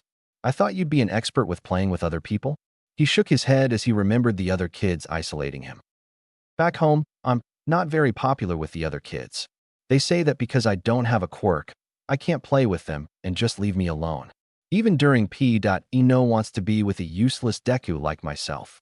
He spoke sadly as she raised an eyebrow. Deku? It's another way to read my name. It means useless and can't do anything. My old friend Kakin calls me that all the time. He says that I'll never be as cool as him without a quirk, so he calls me Deku as an insult. She looked sad for him as he tried his best to brush it off. It's all right. I've gotten used to it. Don't mind me, he said while she shook her head. Well, I don't think you're useless, and I sure as heck don't think you can't do anything. She spoke up as he blinked in shock. If it hadn't been for you, I could have gotten seriously hurt, but that rock. A useless person wouldn't have saved me as you did. You even did it without a quirk, and I think that's awesome. So, don't take any crap from them, because they clearly don't know you as I do. Because I think you're an amazing person, Izuku, she said with a determined and cheerful face as Izuku could only stare in shock. He stared at this determined and bright little girl as she said more encouraging and kind words than any of the other kids he had met in his life. She also didn't seem to care that he was quirkless, even thinking that he was amazing without one. Who the heck was she, and why was she so nice to him? Besides, he looked back as she smiled. I think Deku sounds like a good name for you. Almost like Deku, meaning, can do anything, you know? Instantly, he felt his heart clench and his face morphed into a strained but happy look. Whoa, what's up with your face? Are you all right? She asked worryingly as he shook his head. It's nothing, it's just you're so bright, he replied while she looked confused before regaining his normal composure. Thanks for being so kind to me, he said as she smiled and nodded. And hey, she looked back as he smiled. You can call me Deku if you want. It sounds nice now that it means something else, he said as she smiled and nodded. Sure, what are friends for? The two played heroes long into the night before eventually overcome by sleep and lying beneath blanket provided by their parents. Today the two had more fun than they ever had in their collective lives, never realizing that because of a simple picture frame their lives had drastically changed. They still had a long way to go before they could fulfill their dreams of becoming heroes. But for now, this was enough for the two of them. Years down the line, the two would smile as they would remember the day that changed both their lives and the many trials that would come afterwards. Chapter 3, Bound by Fate. A peaceful silence drifted over the forest as the sound of birds chirping resonated quietly in the air. A total calm washing over the large trees as everything was silent. Huh, heya, huh, howa. That was until the sound of fighting could be heard as the peace was broken. The animals scurried away as two figures could be seen fighting amongst the falling leaves. One a girl with brown hair and a bob haircut, and another with unkempt emerald green hair. The two trading blows as their fists and palms struck against each other. The boy thrust his palm forward to knock her back, but she moved out of the way and grabbed his wrist, ready to throw him over her shoulder. But the boy was prepared as soon as she made to flip him by shifting his weight and rolling just as he impacted on the ground, followed by sweeping at her feet. Every move she made he countered, almost as if he could predict her moves. Similar with her as she countered his moves to a degree. The girl, however, never hit the ground as she floated in midair and thrust a kick towards the boy, who easily blocked it with crossed arms. I thought we agreed on no quirks? The boy asked as the girl grinned. Remember Sensei's first rule? Every skill you have is vital to your survival. So in a battle, there are no rules. She flipped herself over, released her quirk, and re-engaged in combat. The boy jumping back as a small grin began to appear on his face. Is that so? Well then, she rushed forward to grab as her fingers were inches from his back. But just as she reached him, he turned around and grinned. How about this? Time seemed to stop as she stared into an almost exact replica of All Might's face, except for the bushy green hair, as the action caused her to halt in her place. Even the voice sounded the same as her face was momentarily stunned. PFFFTT. Before her cheeks puffed up and saliva rocketed out of her mouth, only to gasp when he grabbed her arms and flipped her on her stomach. Her arm twisted behind her back and a hand on her head as he pinned her to the ground. She looked stunned before a cross look appeared on her face. Hey, no fair. You know I can't help it when you make that face, Deku-kun. You agreed not to do that. He grinned. You said every skill is vital. Mine just happens to make you laugh, Yurikin. Plus you just said there were no rules and used your quirk, so it's fair. She puffed her cheeks in annoyance while he chuckled and helped her back onto her feet. Okay, kids, that's enough. Izuku wins this round. An old voice spoke as the two looked towards Ryu as he sat under a tree, his hair grayer than it used to, as well as a longer beard growing on his face. Oh, Kakikin, you need to stop losing your composure just because you see something funny. And Izuku, don't pull that face out while we're practicing. It seriously creeps me out, the old man commented as they nodded. Hi, Sensei. The two kids nodded. It had been 7 years since Izuku had met Ochako Uraraka, and 10 years since he began his training in the ancient art of Haki. to harness the power of his inner fighting spirit and utilize it as a power to achieve his dream of becoming a hero like his idol, the number one hero, All Might. During those years, Ochako had joined in on their training, as the old man and her parents wanted her to at least have some form of martial arts to defend herself. During that time, the two had begun to grow up as both of them gained stronger physics and experience.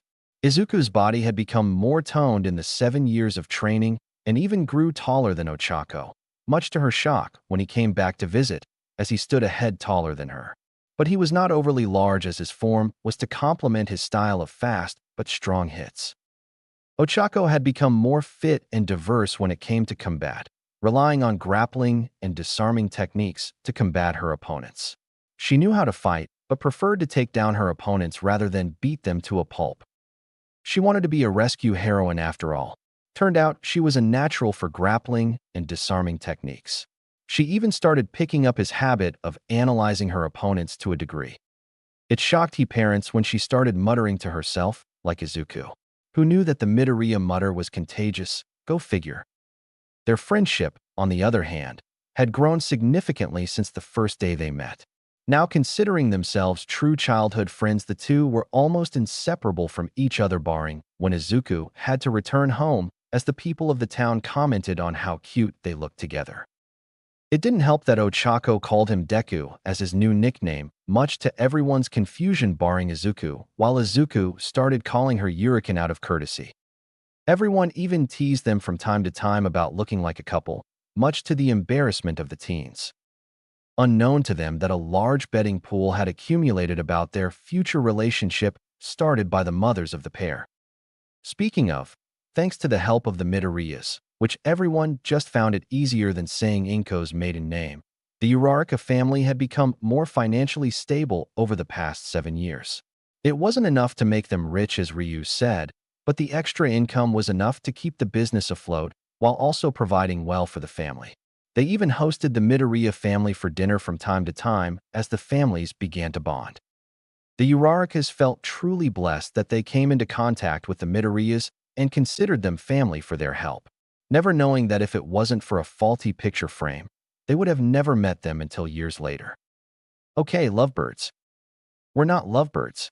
The two shouted simultaneously with red faces, much to his amusement as he pointed to a rock. Kidding. But seriously, it's time, Izuku, to see the fruits of your training. He spoke seriously as the boy nodded. It took 10 years, but you managed to get observation Haki under control. I'm not really surprised that you mastered it so easily. Your natural observation skills were an indication of how well you would progress.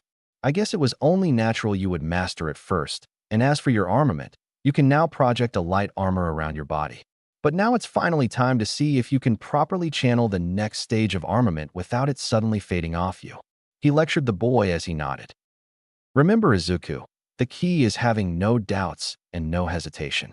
Focus your spirit and harden yourself. Everything else will fall into place. Izuku looked to his hand as he felt a moment of hesitation before he felt a hand on his shoulder and a smile from Ochako. You can do it, Deku-kun. He nodded as he smiled at his best friend. The boy walking over before he stood before a large boulder. It sized several times larger than his own frame as it stood almost intimately over him. He looked down at his fist as a moment of hesitation stayed his feet. But a look back to his grandfather, and Ochako steeled his resolve as she nodded towards him. He took in a deep breath as he slid his feet back and closed his eyes. His body instinctively taking a fighter's stance as he pulled his right arm back to his hip and his left palm facing towards the stone. For a moment, everything was silent, as the only sound that could be heard was the rustling over leaves. His breathing was controlled, and his nerves were calm as he stood before the large piece of stone that barred him from his final test. He searched deep inside him as he focused on the energy that existed inside of him. From his mind, he began to see everything around him in colored shapes and sizes. His grandfather standing behind him with a careful stare, and Ochako looking nervous despite the calm appearance she portrayed. A small smile on his lips as he felt the energy surge inside of him and gather at his fist. He imagined it becoming a part of him, hardening around his arm and clinging to his skin like a second coat. When he felt that sensation, He thrust his fist forward and smashed it into the rock. A loud crack followed by the sound of crumbling rock forced him to open his eyes as the giant boulder had been reduced to rubble.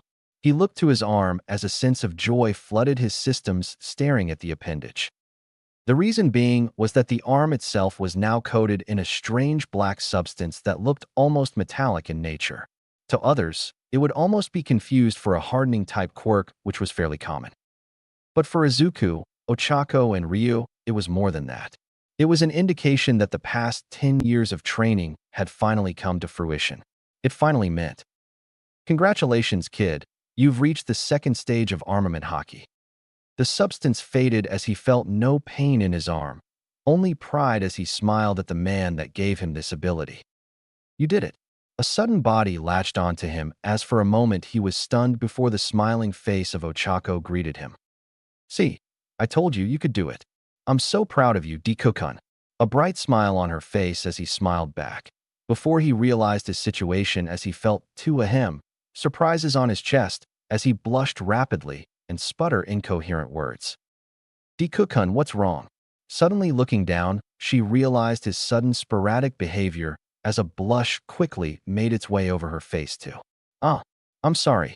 Both of them turned into blushing, stuttering messes as Ryu watched on with an amused, happy smile on his face. "Ah, is it springtime already?" Ryu dojo. After that embarrassing moment was over, the three went back to the dojo as they discussed the next stages of their training over breakfast. It had become a habit that the Ochako would join the Midoriyas for breakfast after training, mostly due to the fact that they acted as babysitters for her when her parents had to take work out of town for periods of time. But that only seemed to happen whenever Izuku came to visit. Coincidence? I think not. Ahem. Either way, the young Uraraka girl was almost considered family to them. Inko especially took a liking to her because of how she treated Izuku as a regular person rather than how everyone else treated him back home. But that wasn't to say he was still being pushed around, far from it, but we'll touch upon that later. Now the five of them were discussing their next moves. "I'm very proud of both of you. You've both come really far since I started training you years ago," Ryu said as he looked to the two teens sitting next to each other.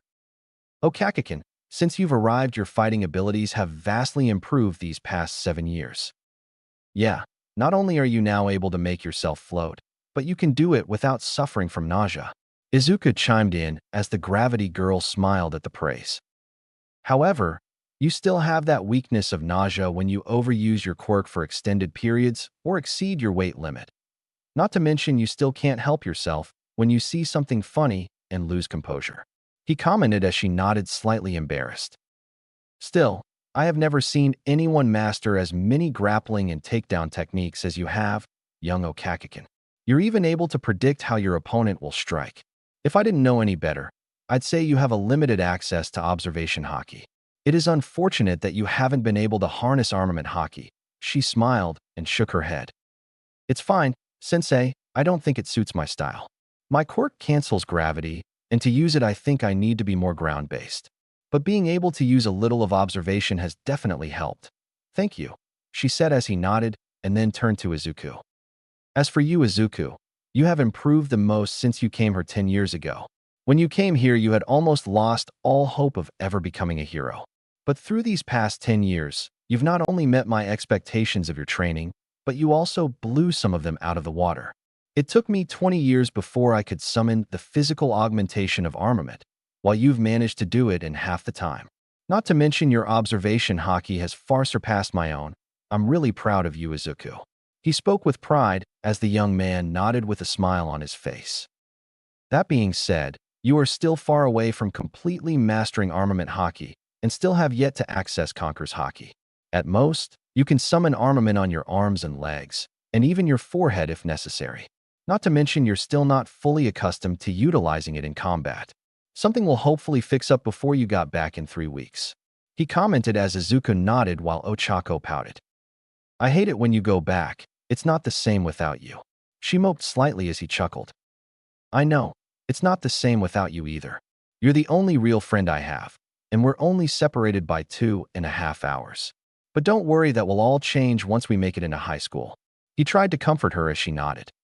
"Speaking of which, Are you two still planning to go to U.A? Inko asked as they both nodded. Yep, it has the best hero course anywhere in Japan. Deku told me that if you want to get recognized quickly as a pro hero, then UA is the place to go. Ochako said as Izuku. Not to mention it was where All Might graduate from. It would be awesome to go to the same school as him.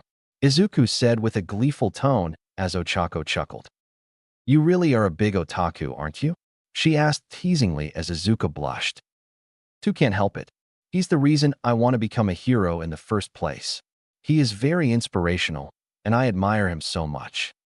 Is he also the reason you decorated your entire room in his merchandise? She grinned as he blushed to remember when she came to visit him with his grandfather and she saw his room. She had laughed so much that day he was afraid that she would never want to be friends with him again. Relax, Deku. You know I don't mind your All Might obsession. I think it's really cute. He blushed even more. It's still embarrassing, you know? She giggled at his reaction while the adults had small smiles on their faces. Ah, young love. They all thought as the joint family continued their breakfast until Ryu coughed. So, I guess that means you're going to continue your training in Shizuoka? He nodded as he picked at his food. Yeah, with the exams coming up in 12 months, I need to completely focus up my academics to pass the entrance exams and keep up the routine you set up for me and work on my Haki. With their acceptance rate into the hero course as it is, I need to work extra hard if I want to make it into the course. So, unless I get a recommendation, I have to take the entrance exam like everyone else. Izuku said as he listed off his priorities for the UA exam. Ryu nodded as he looked to Ochako. I suppose you'll want to continue training as well, Okakakin? She nodded. I want to be able to extend my limit before the exam, brush up on my fighting moves, and maybe learn more control over observation Haki, if you're available, sensei.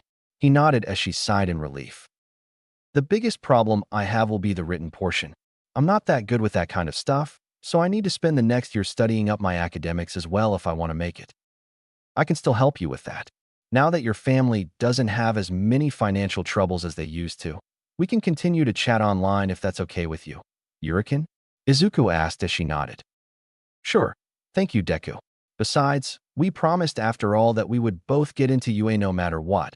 She smiled as he nodded to his childhood friend as they grasped each other's hands in a friendly manner, almost like making a vow to each other. You bet, he said while they continued to plan for the UA exam. Izuku looked around at everyone around him as he felt glad that his mother had decided to take him to see his grandparents over 10 years ago. He would have never built up the confidence he had now. He would have never thought of improving his own physical abilities to compete in the UA exams or considered another way to match up to his quirk competition. But most importantly, he would have never met his true best friend Ochako. He felt truly blessed with the small chance of luck and hoped that it would continue on his path to becoming a hero, never knowing that his fate and the fate of everyone around him would change due to an unlikely meeting. 3 weeks later, Aldera Junior High. Aldera Junior High, located in Mizudafu, Japan, was a small public school that wasn't widely known for anything spectacular.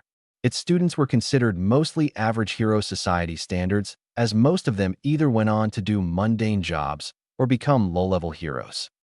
The only outstanding students in the classes were Bakugo Katsuki with his explosive quirk and Izuku Midoriya, who constantly claimed he would become a hero despite not having a quirk.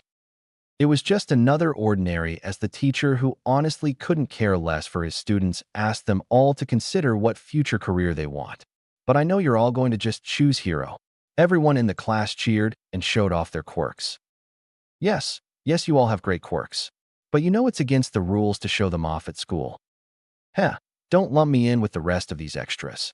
An arrogant voice spoke as everyone turned to the casually relaxing blonde-haired boy. Compared to me, these guys have got nothing against my quirk. Ga? Says you Bakugo. Yeah, just because you have a flashy quirk doesn't mean you can be all high and mighty, you jerk. Shut up, you damn extras. He laughed as Izuku sighed behind him. Izuku looked at the back of his former childhood friend as he spoke arrogantly of his abilities. He had known Bakugo since he was born. Their mothers used to be friends in high school and continued to talk to each other years after. So naturally, they became friends in preschool, so he was used to his arrogance. Initially, when Kakin, the old nickname Izuku, gave him developed his quirk, He used to look up to him and his amazing power, following him around hoping to be as great as he was.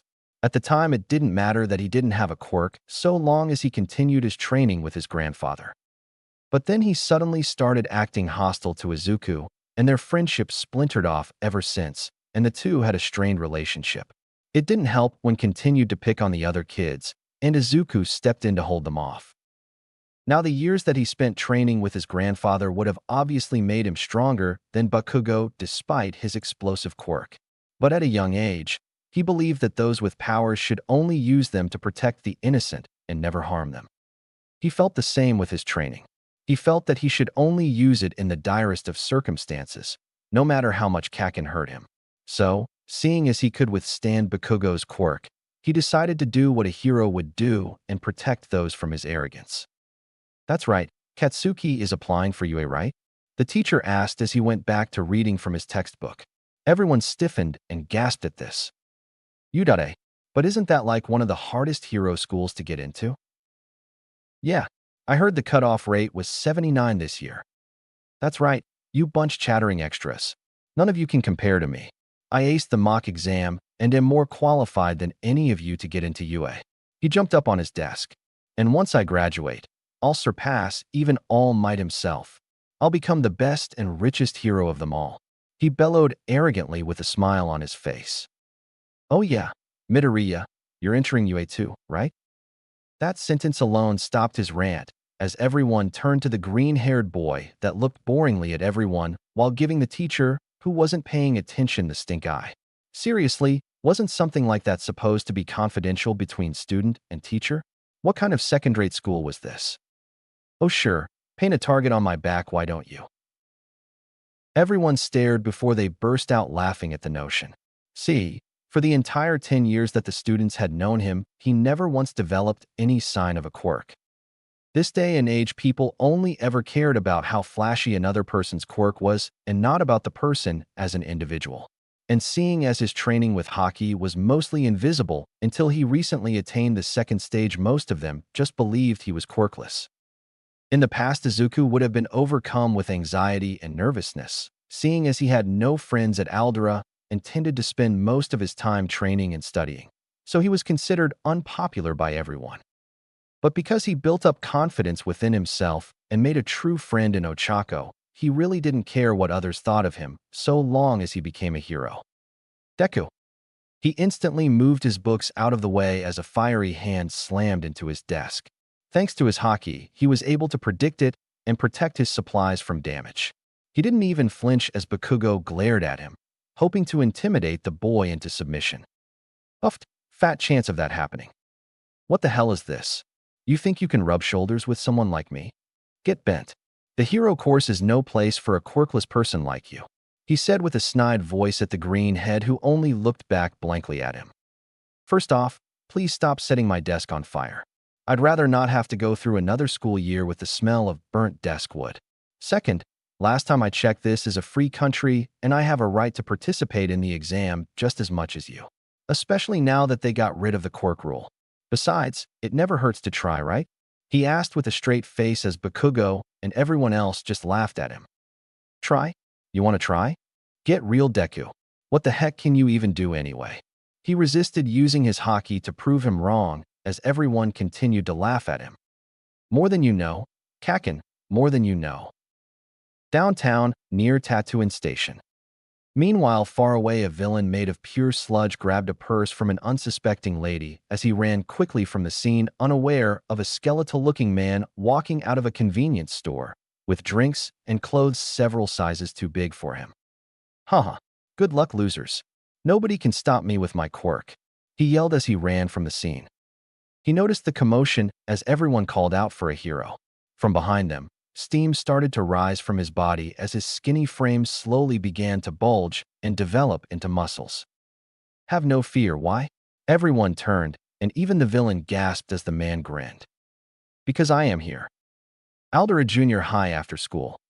The students began to gather and exit the classroom as some of them chatted about new things like games and stuff, while others asked if they wanted to go karaoke. Izuku, on the other hand, had plans to continue his training and then Skype Ochako for another study session tonight. But before he could grab his hero analysis journal, Bakugo grabbed it and held it out of his reach. Deku, we're not done yet. He angrily spoke to the boy, as Izuku sighed. Of course not. When are we ever? He thought as he turned to Kaken and his two other lackeys. It was always like this. Bakugo and his gang would gang up on him, tell him how weak and pathetic he was, and try to crush his resolve to become a hero. Honestly, at this point, it was like listening to a broken record player. Which was why Izuku just stared boringly at him. A thing he found that pissed Bakugo off more since he no longer took satisfaction in the fear that would have otherwise permeated his face. What the heck is this? Hero analysis for the future? Huh, what a nerd. One of the lackeys spoke as Bakugo held it in his hands before igniting it with his quirk. A brief flash of anger crossed Izuku's face before he managed to restrain himself. Listen up, Deku. The best heroes showed signs of greatness, even as children. Because they, like me, have powerful quirks that make them stand out more than people like you that have no quirks. I'm going to be the first and only student from this crappy school to enter UA and become a hero. Because let's face it, I'm better than everyone here. But you, on the other hand, have no special qualities or talents other than academics. Face the facts. No one will accept a quirkless loser like you as a hero no matter how hard you try. So vain. Bakugo placed his hand on his shoulder as smoke began to rise from his jacket. So, listen while you damn nerd. Give up that useless dream and don't you even think about entering UA, got it? He stressed, trying to threaten him with his quirk. But Bakugo failed to realize that the jacket was not burning as Izuku merely stared back at him with no hint of trepidation or anger. Are you done? Because I really want to go home and you're blocking my way. He said as instead of fear it was a more bored tone that Bakugo grew more pissed at and decided to leave. Of course, being the egotistical, superior complex, arrogant brat that he was, he always had to have the last word. You really want to be a hero so bad? Then why don't you jump off the roof and pray you to get a quirk in your next life? At that point, both of them realized that it went too far. It was something that was never to be said to another person, no matter how much you disliked him. Despite his attitude, Bakugo was a smart kid and always tried to be careful at school lest he jeopardizes his chances at getting into UA. Deep down, even he knew he crossed a line. But he had said it, and it was up in the air, and it wasn't like he was ever going to take it back. Luckily for him, Izuku was stronger than he ever gave him credit for, both physically and mentally, and knew he would never consider the option. Both of them left the room that had gained an awkward silence as he fished the book out of the koi pond. Good thing I sprung for the water-resistant paper? He joked while his mind was thinking back to what he said as he shook his head. What was he thinking? Doesn't he know that's the last thing a hero should say? He shook his head and began to walk home, going through a small tunnel as he failed to notice the sewer drain begin to move. Get a hold of yourself, Izuku. Remember what Grandpa said, don't let others tell you what to do. Life is your choice and yours alone. So, what if he and everyone else thinks you can't be a hero? I'll show him and everyone that I can be a hero. Just stiffen that upper lip and laugh in the face of adversary. Just like All Might. Haha. A large shape quickly emerged from a manhole cover. He spun around to see a large green liquid rushing towards him. Shit. He yelled too late as the liquid quickly wrapped itself around him. The substance quickly wrapping around his throat and mouth, effectively cutting off his air circulation. A medium-sized body to hide in. Perfect. The substance with two yellow eyes and jagged teeth said as it wrapped around the young Midoriya. Shit. A villain? How the hell did he sneak up on me? I must not have been paying attention. Shit. Rookie mistake. Contrary to belief, observation Haki was not all-seeing. It needed to be consciously active in order for the user to detect another's presence. Because Izuku had been distracted by his former friend's crude suicide goading, he failed to keep up his Haki and got attacked. It also can't predict random attacks that the user or the attacker can't predict. That was the only reason he got ambushed. Relax, kid. I'm just hijacking your body for a bit. You have a strong body. You've really saved me. Hero, he spoke mockingly as he strangled the boy. I never expected him to be in this town. But don't worry, it'll only hurt for 45 seconds. Then it will be all over. He laughed as Izuku continued to struggle. No use, kid. I'm made of liquid. You can't do anything. Can't breath. Losing oxygen. Can't focus my Haki. Shit. Grandpa is going to be so pissed when he finds out about this. His vision began to darken as he slowly turned his gaze to the villain as his grinning smile reminded him of everyone in his life that doubted him. Everyone that believed he can't be a hero because of his quirkless birth. Everyone from the day he found out that he was quirkless that he could never be a hero, and that snapped something inside of him. Let me. Slowly turning his head to the eye, as every emotion he ever felt bubble to the surface. Let me. He stared straight into his eyes as he glared into his soul. Let me go. The villain visibly shook as he stared into the eyes of the green-haired boy. Something inside him is shaking from fear, as if he was staring at death itself. What the hell? Before anything else could happen, the manhole cover exploded off as a triumphant voice called out. Fear not, young man. The villain and Izuku turned and gasped if he could as a tall, muscular man stood before them. For I am here. Izuku's eyes widened in shock and awe as he instantly recognized the man before him. All Might. Shit. He found me. The villain yelled as he tried to make a run for it, only to be stopped by these two words. Texas. He flung his fist towards the sludge. Smash. A large and powerful gust of wind slammed into the two of them as the villain splattered the villain off Izuku. If he were weaker in the past, Izuku would have been knocked out by the sudden shockwave. But thanks to his training and Haki mastery, he was able to stay conscious. He stared in awe at the man he considered his idol. A man who had quickly risen to the ranks of the #1 hashtag in all of Japan and considered a symbol of peace. He's so much cooler in person. The man flashed his signature smile. Faster than Izuku could register, the man had somehow quickly gathered up the remains of the sludge villain and shoved him into a 2L bottle of soft drink. Young man, are you all right? He asked. Izuku could only numbly nod, being in front of his idol. Thank goodness. I must apologize for getting you caught up in my villain hunt. The little bugger tried to lose me in the sewers, and I got a little lost. Mistakes like that aren't my style, but thanks to your bravery, I was able to contain the villain, he proclaimed as Izuku continued to just stare at the man. Kid, are you all right? He asked when Midoriya said nothing for the last minute. Wah, it's really you. All Might, he suddenly yelled. Gah, don't scare me like that. You nearly gave me a heart attack. Sorry, it's just that you're All Might. The real All Might. Yes, I am well aware of who I am. He joked as Izuku quickly stumbled around and grabbed his notebook. Would it be all right if you signed my notebook? I promise I'll take great care of it. He asked as the man merely laughed and opened up the small notebook. Sure thing, anything for my fans. He turned the pages looking for a space to write. But while also looking over the notebook, he noticed all sorts of statistics and data regarding most of the heroes that were on public duty. It even listed their quirks, pros, and cons, depending on the situation. My word, these are extremely well detailed and precise. He even has accurate data on MT Lady's quirk, and she only just debuted today. This boy has extremely keen observation skills. If this were to fall into the hands of villains, it could be bad. He looked to the boy who was staring at him with admiration and pride. This kid, he has a very sharp mind. Could he? He shook his thoughts away and wrote his signature on the paper. Here you go, young man. Don't go trying to use that to forge my identity or something like that. That would be most villainous. He advised as Izuku nodded, say it would be a family heirloom for generations to come.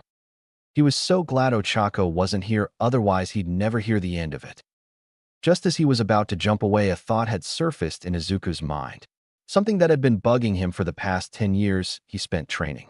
Something that he knew neither Ochako nor his grandfather could answer. Something he needed to ask the #1 hashtag hero himself. All Might jumped into the air as he sailed across the city until he noticed something off about his jump. I'm lagging. He looked down and nearly gasped in shock at the same kid from before as he held onto the man's waist with a strangely calm look on his face. What the hell? Excuse me, but there's something I gotta ask you. Something really important. He yelled over the wind. This is kind of invasive, kid. I love my fans, but this is too much. Let go. But it's really important. Plus, if I let go at this height, I don't think I will survive the fall. That's a good point. The two landed on a rooftop as All Might looked a little upset. Of all the reckless things teenagers do, this is a new one. Hopefully, someone will let you down from here if you call out. I really have to go, kid, he said as he turned away. Wait a minute, he called out. There's something really important I need to ask you, something I think only you can answer. The man was about to jump away again when he asked, is it possible for someone to be recognized as a hero, even without a quirk? This seemed to stop him as he lingered near the edge. Recognized without a quirk? The man asked before he stiffened. Shit, not now. Izuku nodded, completely missing the steam rolling off the man's body. You see, when I was 4, I was diagnosed as quirkless. The doctor said it had something to do with my toes, but that's not important. He looked down at the sad day replayed in his head. Ever since I was little, I always wanted to become a hero, thinking I would be an awesome hero once I got my quirk. But when I found out I didn't have one, I was nearly crushed. At first, I thought there was no way I could be a hero. But then my mother took me to see my grandfather and changed my life. He smiled at the memories of his grandfather's words, all the while ignoring the man's size shrinking slightly. I've spent 10 years training myself in order to become a hero, pushing myself to the limit so I could fulfill my dream and my promise. But even though my family and my best friends say I can be a hero, I need to know from you. I want to know if I can become a great hero and recognized as one without a quirk, who can save people with a fearless smile on his face. He looked up and smiled to the man. I want to know if I can become a hero just like why. Instead of seeing All Might in his muscular form, what he met was a frail, skinny-looking man with black scara and blue eyes with shaggy blonde hair that had 2 bangs hanging down his face. He stared in absolute silence, trying to register what he was seeing. After a little bit, he finally found the right words. What the hell? He yelled. Who are you? Where's All Might? I can assure you, kid, I am All Might Blurg. A waterfall of blood rolled out his mouth, causing the boy to freak out even more. At first, he tried to see if he was a fake and used his Haki to sense if the man was an imposter. But the energy he felt was similar to the man who saved him, and he could detect no hint of lying in his voice. All Might, is that really you? What happened to you, and why do you look like that? He asked as the man sat down. Well, kid, this is my true form. Whenever I'm out heroing, I buff my body up to use my quirk, kind of like a guy at the pool who's constantly holding in his gut. As for why I'm like this is because of this. He lifted up his shirt as Izuku nearly gagged at the sight. On the left side of his chest was a large scar that spread out like a ghastly spider's web radiating from a nasty hole-shaped scar in the center. Small healed-over holes indicated the use of stitches and God knows what else. It was almost like something had been driven into his chest. Pretty nasty, huh? I got this 5 years ago from an enemy I'd rather not talk about. My respiratory system was nearly destroyed, and my stomach was removed due to the damage. I've wasted away because of the after effects of those constant surgeries. Now, because of it, I can only be a hero for 3 hours a day. No way. Wait, 5 years ago. Was that when you faced Toxic Chainsaw? He chuckled to himself as he lowered his shirt. You've done your homework. Nah, that punk couldn't have inflicted this type of damage to me. No, this was made by an old enemy of mine that was never made public. More, I asked it not to be made public. I asked because this symbol of peace needs to appear invulnerable, to show that he can never be daunted by evil. If this made it out, then villains would become more brazen. Which is why I always smile, so that they can never know of the overwhelming pressure and fear I feel. Izuku was shocked as he heard these words from his hero, a man who always smiled in the face of adversary no matter how dire the situation. But hearing the reason behind his smile nearly shook up something inside of him. But to answer your question, no, I don't think you can be recognized as a hero without a quirk. His heart jumped in his chest as a feeling of despair punched him in the chest. You can train all you want and build up all kinds of muscle, but it won't matter when the guy you're up against can shoot laser beams out of his eyes. Pro-heroing is a dangerous occupation, and we are expected to risk our lives to save the people. Without a quirk, I'm afraid it's an impossible dream. Izuku felt his soul shake with grief as his idol spoke those words. If you truly desire to help people, then become a police officer. They're often mocked for cleaning up after a hero's work, but they are admirable and noble professionals. There's no shame in that career path. He got up and began to walk away without looking at the boy. It's not wrong to strive towards a dream, but you have to balance it with reality as well. Izuku was left alone on the rooftop as he processed what his idol had just told him, which was the same thing he heard growing up from everyone else. Without a quirk, he couldn't be a hero. Today, it just stung worse. He hung his head as his fist shook. Seriously, him too?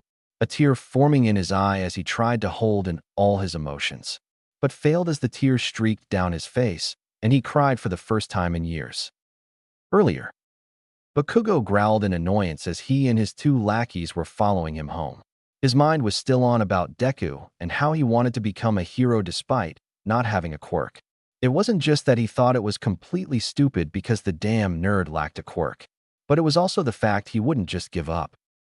No matter what he said or did to the nerd, he refused to give up, even stood up to him on several occasions.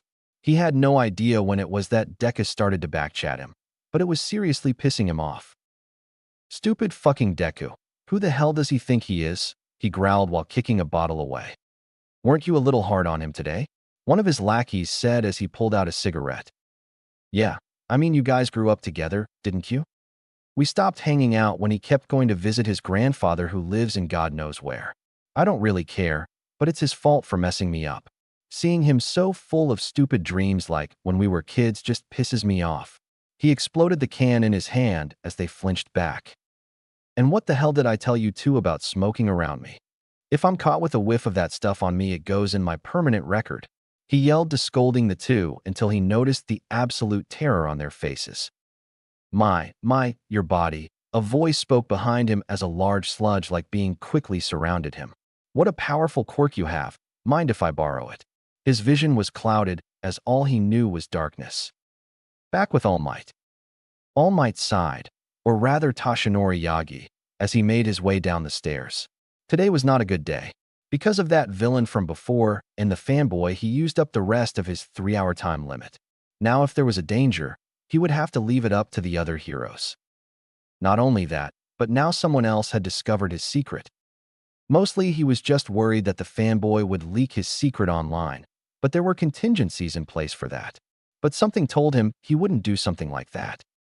He realized that he may have been a little harsh telling the boy something like that, mostly due to his own injuries that clouded his judgment, but it was for his own good and he would get over it. Heroing was dangerous and he had already paid the price for it. There was no point in becoming a hero if you weren't ready to put your life on the line. That's what his sensei taught him. His mind drifted back to the boy as he reminded him of himself years ago. Back when he too was quirkless and he met the person he considered his sensei. Maybe I was a bit too hard on him, but I can't let that bother me now. I got to get this guy into the police station, and he stopped to pat his pants but found the bottle was missing.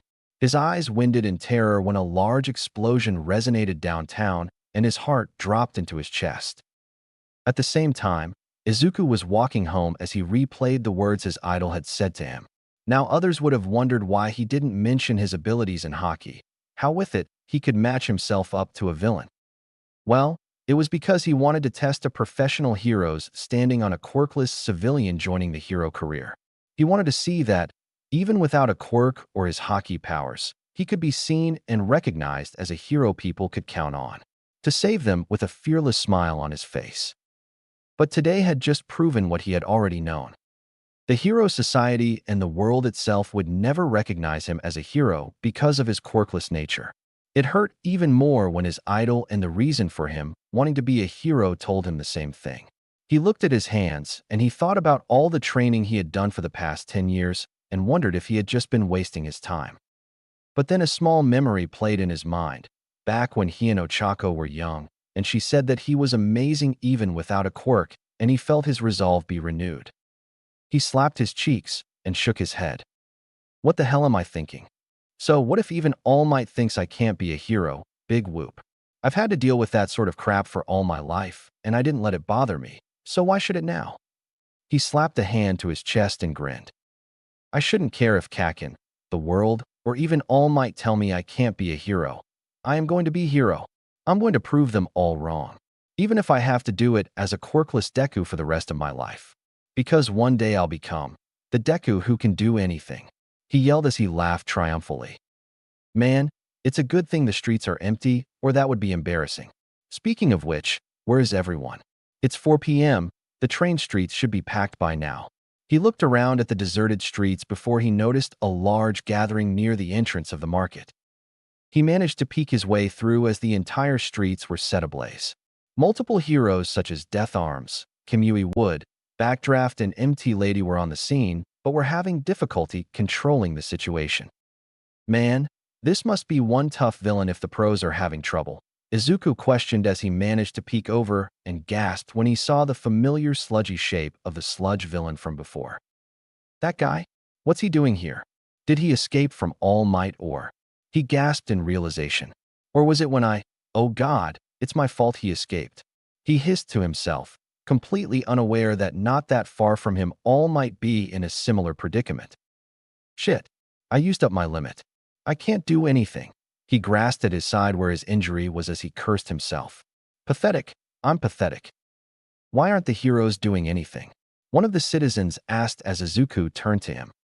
I hear it's because that villain is holding a middle schooler hostage. They can't get close enough without dealing damage to him. That made Izuku shudder as he couldn't imagine the type of fear that must be haunting the kid he took hostage. His eyes widened even further when he managed to see it was Bakugo as he was held in the grasp of the villain. Kakin. Such a powerful quirk. The villain roared. With this, I should be able to take on even All Might himself. He laughed as Bakugo continued to struggle against the villains, only for his explosions to do more damage to the streets. It's all my fault. If I hadn't stopped All Might, this wouldn't have happened. Shit, shit, shit, shit. He cursed himself as he looked upon the scene, feeling largely responsible for the damage that was unfolding. But just when he thought there was nothing he could do, Bakugo looked up as for a brief moment the look in his eyes told him one thing. Help. He didn't know what happened to him then, or why he did what he did. But all that mattered was that he had to do something as he bolted from the crowd and ran towards the villain. The pro heroes and even All Might gaped in shock as the young boy ran towards the villain. Let him go, you bastard. He roared as he ran at the villain. Deku. Bakugo thought in shock while the villain cursed. That kid again. The villain instantly recognized him as his sludge-like body grabbed a few pieces of concrete. You're dead meat, kid. Take this. He yelled as he threw the piece of stone. Izuku instantly activated his Haki as he dodged and weaved his way past the boulders, his body sensing the paths they would follow and moving out of the way in an almost expert-like manner. What the hell? Was the general thought of everyone as Izuku drew closer to the villain. How did he? All Might thought as he drew closer. The sludge villain growled as he managed to bring one of Bakugo's arms up and fling his explosion at the boy. Eat this. He yelled as a large explosion rocketed towards him, the blast just clipping the right side of Izuku's arm as the sleeve of his school jacket burned away. But when the flames dissipated, his arm was perfectly fine as not even a single burn was present on his pale skin. What the hell? He roared as All Might gasped in shock. Izuku pulled back his arm as he ran towards the villain, his training kicking into overdrive as he focused his Haki into his right arm. What happened next shocked the number one hero and Bakugo as his arm was coated in a strange black metallic substance. What the heck? I thought he said he was quirkless. All Might thought as the boy ran and flung his fist to strike the villain. Kid, no. Physically attacks won't work on him. Death Arms yelled as the villain grinned. You seriously going to try and hit me? Fat chance. My body is made of liquid, dumbass. Nothing you do is going to gafu. The moment his fist impacted on the villain's body, his eyes nearly popped out of his head as Izuku's Haki-coated fist struck his liquid form right between his eyes as his body was thrown backwards. Eh? Yelled all the heroes and citizens as even All Might himself gaped in shock and their eyes nearly popped out of their heads. What the hell? How the fuck did that hurt me? The villain yelled as Izuku grinned and grabbed the shirt of Bakugo. That was the power of my fighting spirit. Something not even your villainous body can withstand. He yelled, adrenaline rushing through his body as his confidence had skyrocketed. His words almost resonating amongst the crowd as everyone stared in awe, even causing some of them to cheer and encourage him on. He managed to pull Bakugo halfway out of the disoriented villain and freed him from suffocating. What the hell, Deku? How are doing that? And why the hell did you run out here? Bakugo yelled as Izuku continued to pull. Honestly, because my legs moved on their own. And someone told me that a hero needs to be willing to put his life on the line. All Might flinched at the memory as Izuku looked up and smiled as the next words he said resonated to the hearts of many. Besides, you look like you needed help? All Might gasped as the words he said resonated greatly within him as he hung his head and grasped the pole tighter. I really am pathetic. Steam rolled off his body as his arm began to enlarge. Arg, you brat. The villain roared as he pulled against Bakugo, while Izuku continued to pull as well, his feet digging into the concrete as he struggled to pull out his old friend. The sludge whipped out as he grabbed a small bit of rubble and tried to bash his face.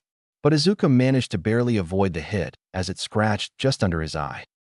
But he didn't care about that as he continued to pull. Just hang on, kid. Death Arms yelled as he and the other heroes sprung into action. Help is coming. The villain growled as he grabbed more rocks and flung them at the heroes. Stop. Stay back.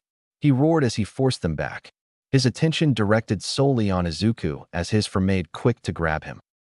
I'll finish you off for good this time. He roared as Izuku cursed and made ready to sacrifice himself to save Bakugo. But just as the liquid made to grab him, a large figure stood in his path and blocked the attack as the crowd and villain gasped in shock. All Might, they yelled as the man grinned. I really am pathetic. He spoke low enough for Izuku to hear as he stared at the back of the man. I told you what it takes to be a hero, yet I didn't practice what I preached. Blood spluttered from his mouth as he quickly pulled the two boys away from the villain. A pro hero should always be ready to risk his life. Thank you for reminding me, young man. No, not again. The sludge villain yelled as All Might threw his fist. Detroit. He swung his fist with all his strength. Smash. A powerful shockwave, much larger than the last one, blasted the villain to pieces and doused all the flames in the area. Everyone else had to brace themselves as the shockwave slammed against them. No one moved an inch as they all just stared in awe at the spectacle, until a small drop of water slashed down, followed by a downpour of water. Holy crap, Izuku muttered as he looked at the man. He changed the weather with one punch. The crowd cheered as All Might stood victorious over the defeated villain, the crowd cheering his name as he stood before them. But while everyone was focused on him, they never realized the man had his gaze set on the green-haired boy and the metallic surface that covered his arm. Afterwards, the heroes gathered up the remains of the villain and started cleaning up the mess. Izuku got scolded by the heroes, mostly due to the fact that he was a civilian and he ran into an ongoing hero work when he wasn't supposed to, while Bakugo was praised for his bravery for holding out as long as he did. Officially, they had to scold him so that others wouldn't get the same idea. That was very irresponsible of you. A civilian should never get involved in a hero's work. You could have been killed. Death Arms scolded Izuku as a medic finished patching the scratch under his eye and inspecting his arm, saying that he was lucky it wouldn't scar and was surprised that there were no burns on his arm. But the boy held his head down as they scolded him. That being said, he spoke as he made sure no one was looking. Unofficially, I have to say that was some pretty good moves back there, kid. If you hadn't managed to hit that guy, that boy may have ended up dead. Thank you. Maybe when you graduate and become a pro, you can come and work for me. That quirk of yours is pretty handy. Izuku shook his head much to his surprise. Thanks, but I don't have a quirk, so I doubt that can happen. He stood up as the man looked shocked. Not a quirk? Then what was? Hey, wait. He called out as the boy continued to walk away.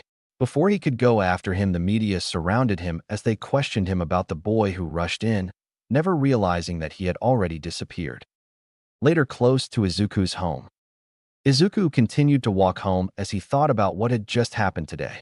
He met his idol, got into a fight with a villain, and used his training to save the life of the one kid who had bullied him for most of his life. He still didn't know why he did that, why he just suddenly ran out into the battlefield with barely an idea. But something inside him told him it was the right thing to do and was just glad that everyone was okay and that he saved Bakugo. Deku. Oh boy. He turned to see a clearly pissed of Bakugo as he marched up and grabbed his school jacket. You fucking jerk. What the hell was that back there? How the hell did you manage to hit that guy when I couldn't? And what the hell was up with your arm? He yelled into his face as he gestured to his sleeveless arm that was wrapped in bandages just in case. Bakugo looked furious as he glared into Izuku's eyes. You've been lying to me about being quirkless, haven't you? Did you actually have a quirk this whole time and was just pretending to be useless all these years to make me look bad? Why the hell didn't you use it till now? Explain, you fucking nerd. He yelled, hoping to intimidate the boy into revealing his secret. But Izuku merely stared as he grabbed his wrist and slowly removed it from his jacket, much to his surprise. I've never lied about being quirkless. In fact, I still don't even have quirk. What you saw was the result of my training and hard work, he explained as he glared at the boy. I've spent 10 long and grueling years to be able to do what you saw today so that I could become a hero like I dreamed to be. And the reason I never used it till now is unlike you. I don't need to show off my power to make me feel better about myself. I promised I would never use them to hurt others. Instead, I would use them to protect people, like a real hero. Bakugo flinched as he glared at him. So, you can be angry with me all you want, but I'm still going to become a hero, whether you like it or not. Bakugo glared before he tightened his fist and stomped off. Fine, keep lying. I don't give a shit. That shitty quirk of yours is no match for mine. And for the record, I had everything under control, so don't get all high and mighty. I'm still going to kick your ass. Fucking Deku, he yelled as he stormed away. Such a tough guy persona. He sighed before he called out over his shoulder. He's gone, you can come out now. Just like that, All Might dashed onto the scene. I am here, just as you predicted, he proclaimed as he looked to the boy. Interesting sensory abilities, young man. I could have sworn I had better. After all, I am All Might cough.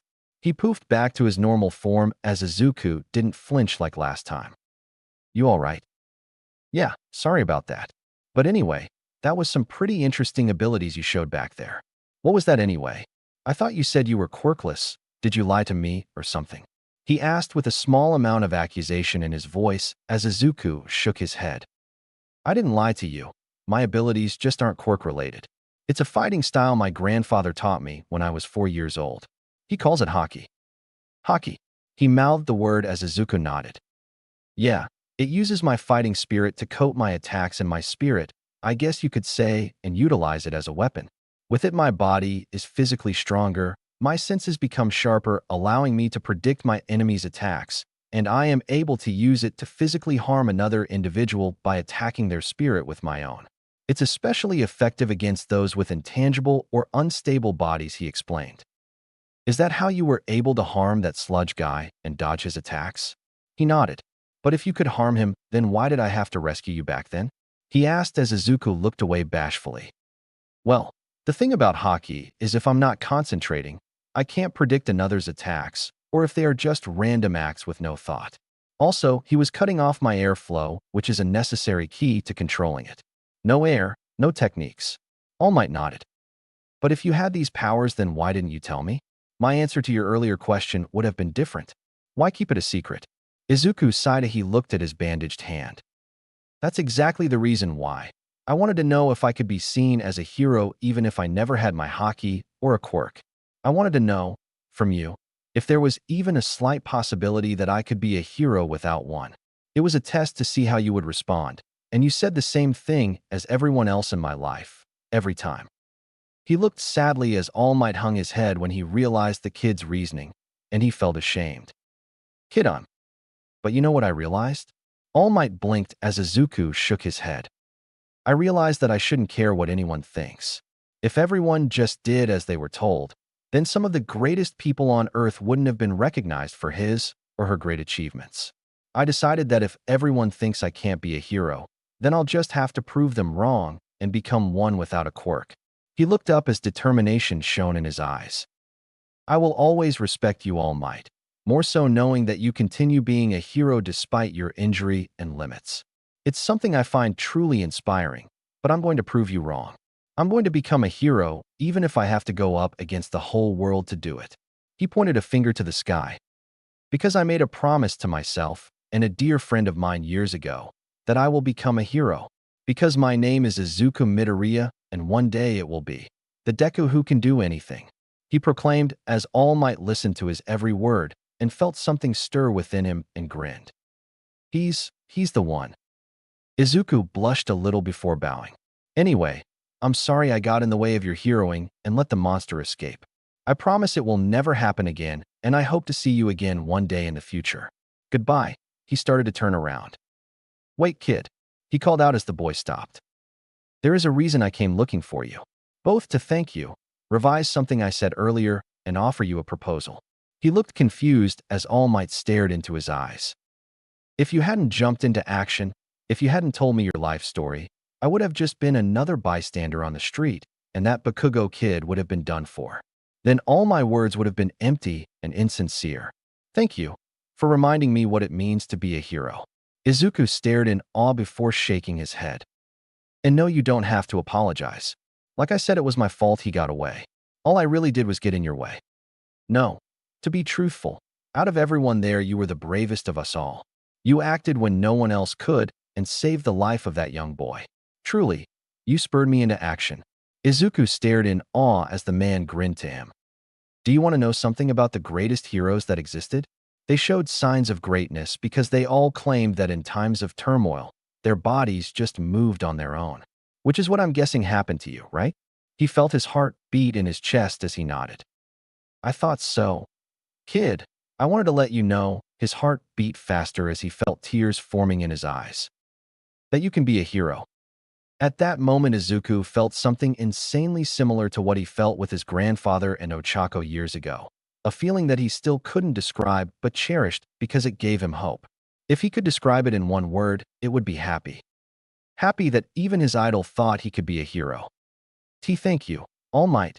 You have no idea how much that means to. Which is why I want you to inherit my quirk. A beat of silence drowned the small street as he stared into the utmost serious face of his hero and attempted to process the words that he said.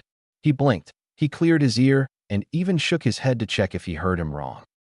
He was even going to ask him to explain what he meant using careful and comprehensive words, but his only response was, "Wait, what?" Chapter 4, One for All. Izuku stared in confusion as he stood before the number one hero, All Might, the symbol of peace. The man who was renowned for single-handedly bringing the crime rate in Japan down massively, becoming a deterrent on crime itself whenever he appeared. His actions had earned himself the title of Symbol of Peace.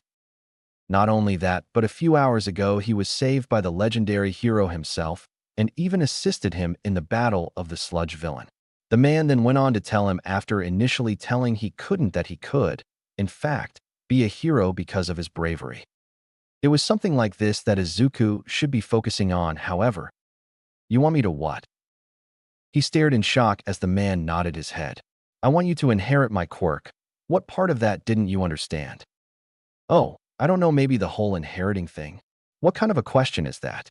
Inherit your quirk. Do you have any idea how insane that sounds? You can't just give a quirk away like a present or a pair of socks. They're supposed to be individual powers that are unique to a single person. Sure, there are cases of the same quirks being passed down genetically, although with a few differences, but you're talking about actually giving me your quirk. And as far as I know, we are not related, although that would be totally awesome being related to you.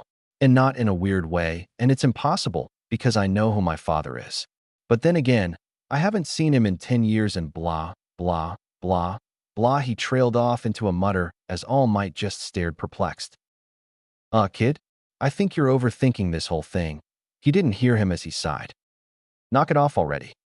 That finally snapped him out of it as All Might sighed. Look, there are a lot of things I keep to my chest, but this is something I'm not lying about.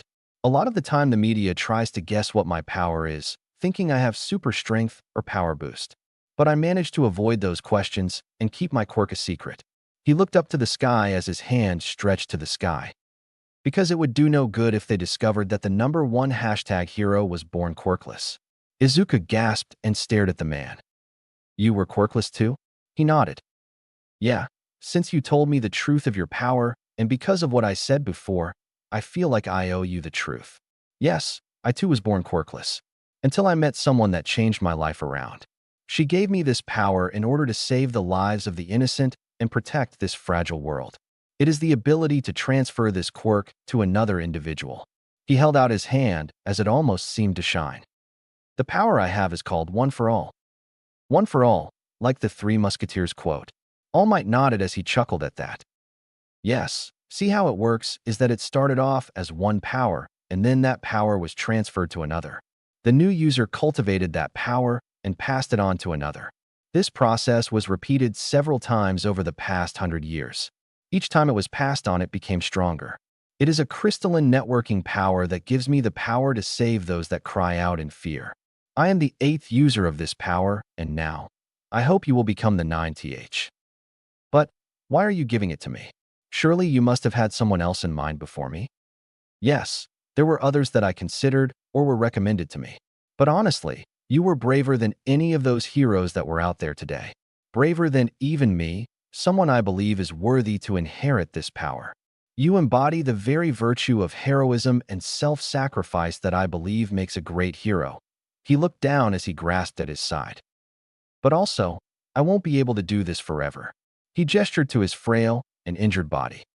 You see me as I am now, right? Today was just an example of what could potentially happen when my body can no longer continue being a hero. One of these days, someone is going to get the drop on me, my body will shut down, or I'll lose my step and I will die, or be forced to quit. Do you know what will happen when that occurs? The crime rate will increase. The foundations that you laid by being the deterrent of evil will crumble and panic will ensue. He nodded as the thought alone scared both of them. In order to prevent that, the hero academies are trying to pump out more heroes in order to dissuade that inevitability until I find a successor to my power. But before that, I must ensure that this power is safely passed on to the next generation of heroes that will protect this world. It is a power that must continue to fight against the darkness. But I cannot just hand this power over to any individual. I need to pass it on to someone who embraces the ideologies of heroism and self-sacrifice, just as my master did so for me. He gestured to the boy before him. You are the only person I have met that fits these criterions. You are the only one I truly believe is worthy of inheriting my power. In you, I see now the next symbol of peace. Izuku stared in awe as he felt the weight of the man's words and the belief he had in him. It was something he felt proud of. However, he looked up as All Might waved his hand.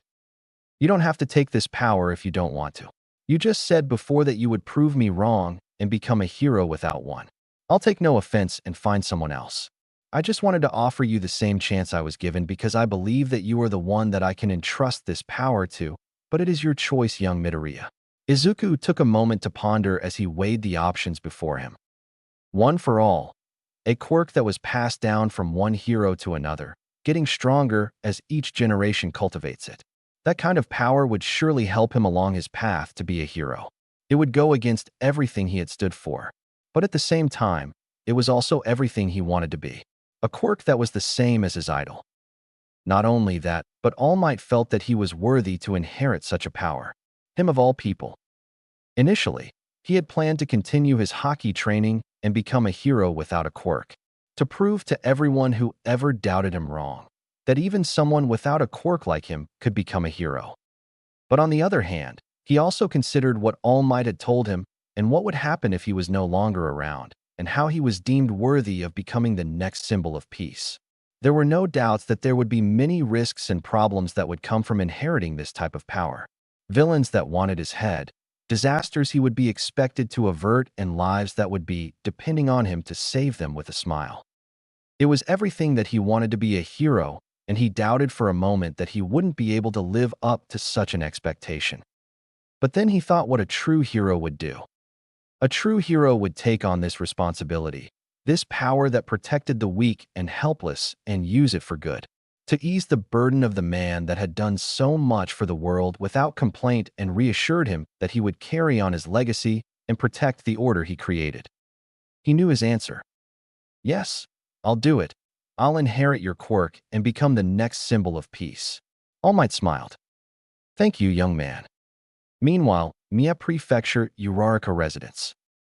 Ochako Uraraka sighed as she placed her school bag down and flopped herself on her bed. School had felt particularly long that day, and she was just glad that she could go home and relax.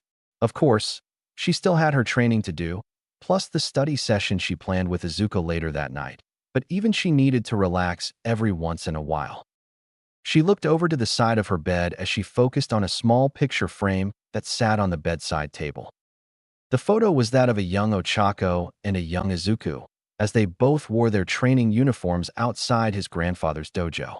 The photo was taken to commemorate the day the two had moved up to the next level of their training. She smiled as she looked at the smiling and the determined face of her childhood friend. Ever since she met him 7 years ago, her whole life had changed.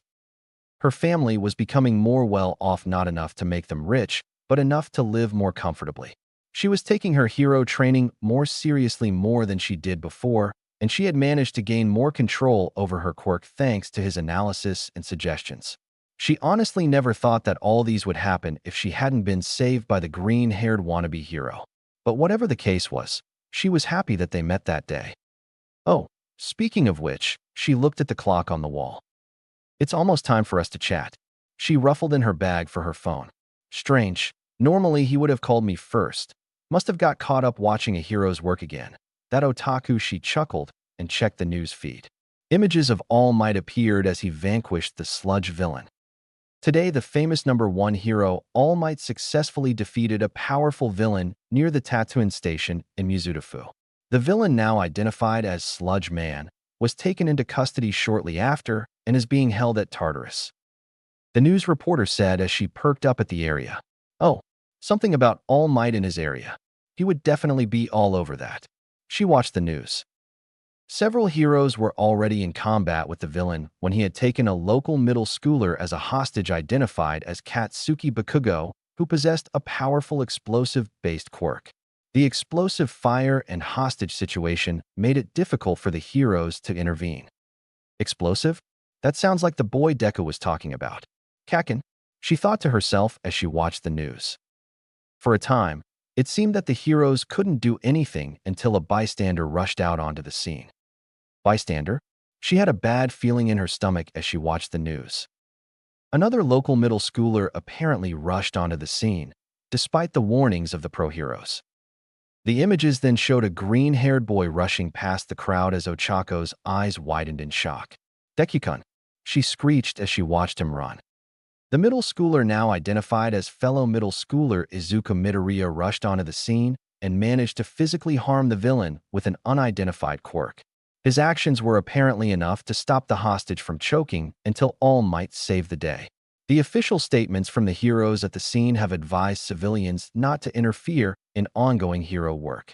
But public opinion, however, praises the boy for his quick actions and note his promising career as a potential pro-hero. Ochako stared at the screen as the footage showed the boy rushing into the heat of the battle and accessing his haki. His attacks physically harming the villain as he pulled the boy halfway out and speaking his inspiring words. On the one hand, Ochako felt an immense amount of both fear and pride for the boy as he rescued the teen. His actions and his words filling her with hope and pride that he would become a great hero like she knew he could be. She even felt proud when she knew that the boy he rescued was the same one that had given him the derogatory name until she changed it for him. It showed his true character and hero's heart. But on the other hand, back in Mizudafu, Izuku had just accepted All Might's offer as the man nodded to his successor. All right, tomorrow is a Thursday, and no doubt you will have school tomorrow. Give me a couple of days, and by then I'll have sorted out a plan for you to inherit.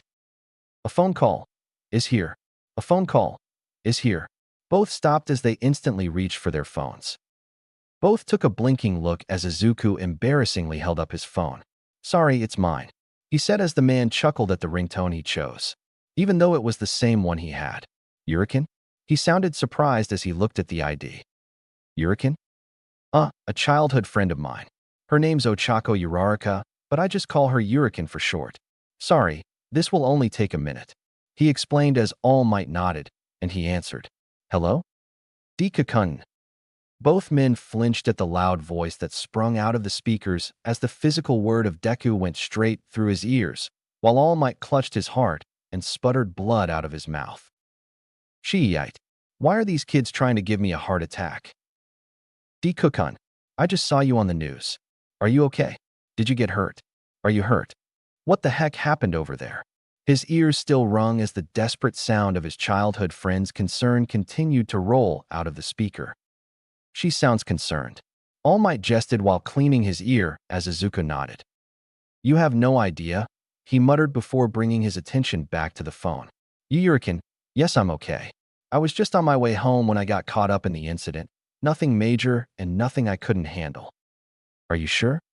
Yes, I am perfectly fine. I'm just on my way home now. On the other end, he could feel her narrow her eyes. So, you didn't get hurt, not a single scratch? He flinched when his fingers brushed against the bandage under his eye and the ones placed on his arm as a precaution. Izuku, she stressed his name out as he doubly flinched at this. Oh, she called me Izuku, not Deku. She only calls me that when I've messed up. All Might, he looked confused. How's not being called Deku a good thing? Well, I may have gotten a little scratched up, but I am completely fine. Nothing major, and I had my Haki up. I was perfectly fine. Trust me. He tried to reassure her. But why did you run in like that? I know that he was one of your classmates, but why did you just rush in?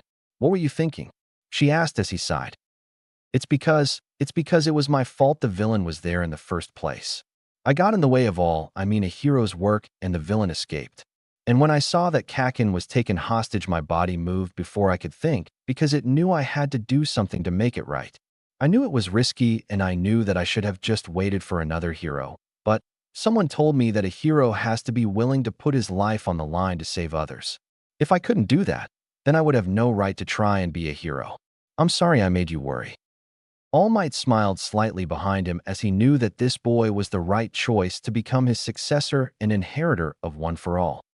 On the other end, Ochako sighed as she too had a small smile. It's okay. I should have known you'd do something like that. It's just a part of who you are. Deku-kun. He sighed in relief when she called him that. But that doesn't mean you can keep doing that kind of stuff. He flinched when her voice gained an annoyed and commanding tone. You're not a licensed hero yet, and I don't want you to do any unnecessarily reckless things until we're both pro heroes, understand? He rapidly nodded his head, even though she couldn't see him. Why wise, Yurikin? I promise I won't do anything reckless until we're licensed. He responded stiffly as she nodded. Good. I'll call you later when you get home. We still have our study session on tonight. He nodded. I remember. I'll call you around 7, okay? Okay. Bye, Deku. Say hi to Inka-san for me. I will. She hung up as he sighed in relief. He turned to see All Might as he had a knowing grin on his face as the boy looked confused. What? Nothing. I'll text you the address later with where to meet up. He shook his head. Young love, such a beautiful thing. He thought as they exchanged numbers and departed. The sun began to set as the wheels of fate turned and the path for Deku, the next symbol of peace, was about to begin. Aldera Jr. high the next day. Unfortunately, that had to wait as Izuku still had school to attend to. After meeting All Might and having a panicking mother to deal with once he got him, All Might told him to meet him at Dagoba Beach on Saturday so that they could plan his training to inherit his power. Apparently, even though he was involved with a villain incident the other day, he was still required to go to school, seeing as the incident took place on a Wednesday and not on a Friday, which allowed All Might to begin working on a plan for the young boy while he was attending school. But the major problem Izuku was worried about was his old childhood friend Bakugo. The boy was furious with him the other day when he showed his Haki abilities on national TV due to the sudden appearance of All Might, and he saved Bakugo from being devoured by the sludge villain. The boy himself had made it very clear that he was pissed that he hid his quirk from him for years. He feverishly believed that Deku had been hiding his quirk to make him look bad and steal his spotlight, when that wasn't the case at all. He was worried what the boy in question would do once he saw him again. Afraid he may even try to pick a fight with him to prove whose quirk was the best. Oh man, I'm really not looking forward to this. Izuku moaned as he walked into the school. He instantly spotted Bakugo as the boy walked up behind him, steeling himself for whatever he was going to say. But to his surprise, the boy just ignored him and stormed his way towards the classroom, which left Izuku in a state of confusion. That was unexpected. Brushing off the strange behavior from Bakugo, Izuku made his way to his class as he wondered what sort of plan All Might had for transferring his quirk. His mind still not able to fully process how it was even possible for a quirk to be transferred in the first place. But he digressed. At least he wasn't going to cause a scene at school, so there was a positive. The last thing I need is Kakin causing a scene. I could just have imagined how it would have gone. A scenario played in his head as the angry boy ran at him with explosions in his hands, doing massive damage to the school, while crying out, "Deku, you are a fucking liar. I'm going to kill you," which would then lead to massive property damage, followed by a lawsuit from the school that would put both their families into large amounts of debt and their hero careers in jeopardy. He would have to move out into the streets where he would have to sell his body just to get. You know what, I think All Might is right. I overthink things too much. He entered the classroom as sighed and placed his bag on the hook of his desk. As he sat in class, he noticed something odd, small whispers around him and curious glance coming from the other classmates. Normally this wouldn't bother him as he was used to being ignored by them. But this time they seemed to be actively directed at him. What the hell? He thought to himself as he noticed some of the guys in his class looking at him differently, while the girls seemed to glance blush and then turn away from him. Okay, that's not normal. Well, for this school at least. Class went on as Izuku tried to concentrate on studying, but he kept feeling eyes on the back of his head as he would notice one of the students look at him, but turned away when he looked back. It was the strangest thing. Whenever a question was asked, he was the first one the teacher pointed to, and when he answered correctly, he was praised.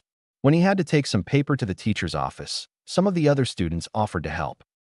Hell, even some of the other teachers even commented on him positively when he passed down the hall. It was around lunchtime when Izuku finally managed to figure out what was going on when he was sitting by himself. Excuse me? He looked up to see some of the girls from his class, the ones that usually avoided him like the plague, as they seemed to be smiling rather strangely at him. Can we sit with you? A girl with she asked as he raised an eyebrow. Oh, what? Can we sit with you? She giggled. You're from the same class as us after all. The girl with horns growing out of her head said as she stood with the others. I think it would be awesome if we all sat together. But you guys never wanted to sit next to me before, like ever. What brought this on? He asked as they seemed to blush and stare at his right arm. Well, because.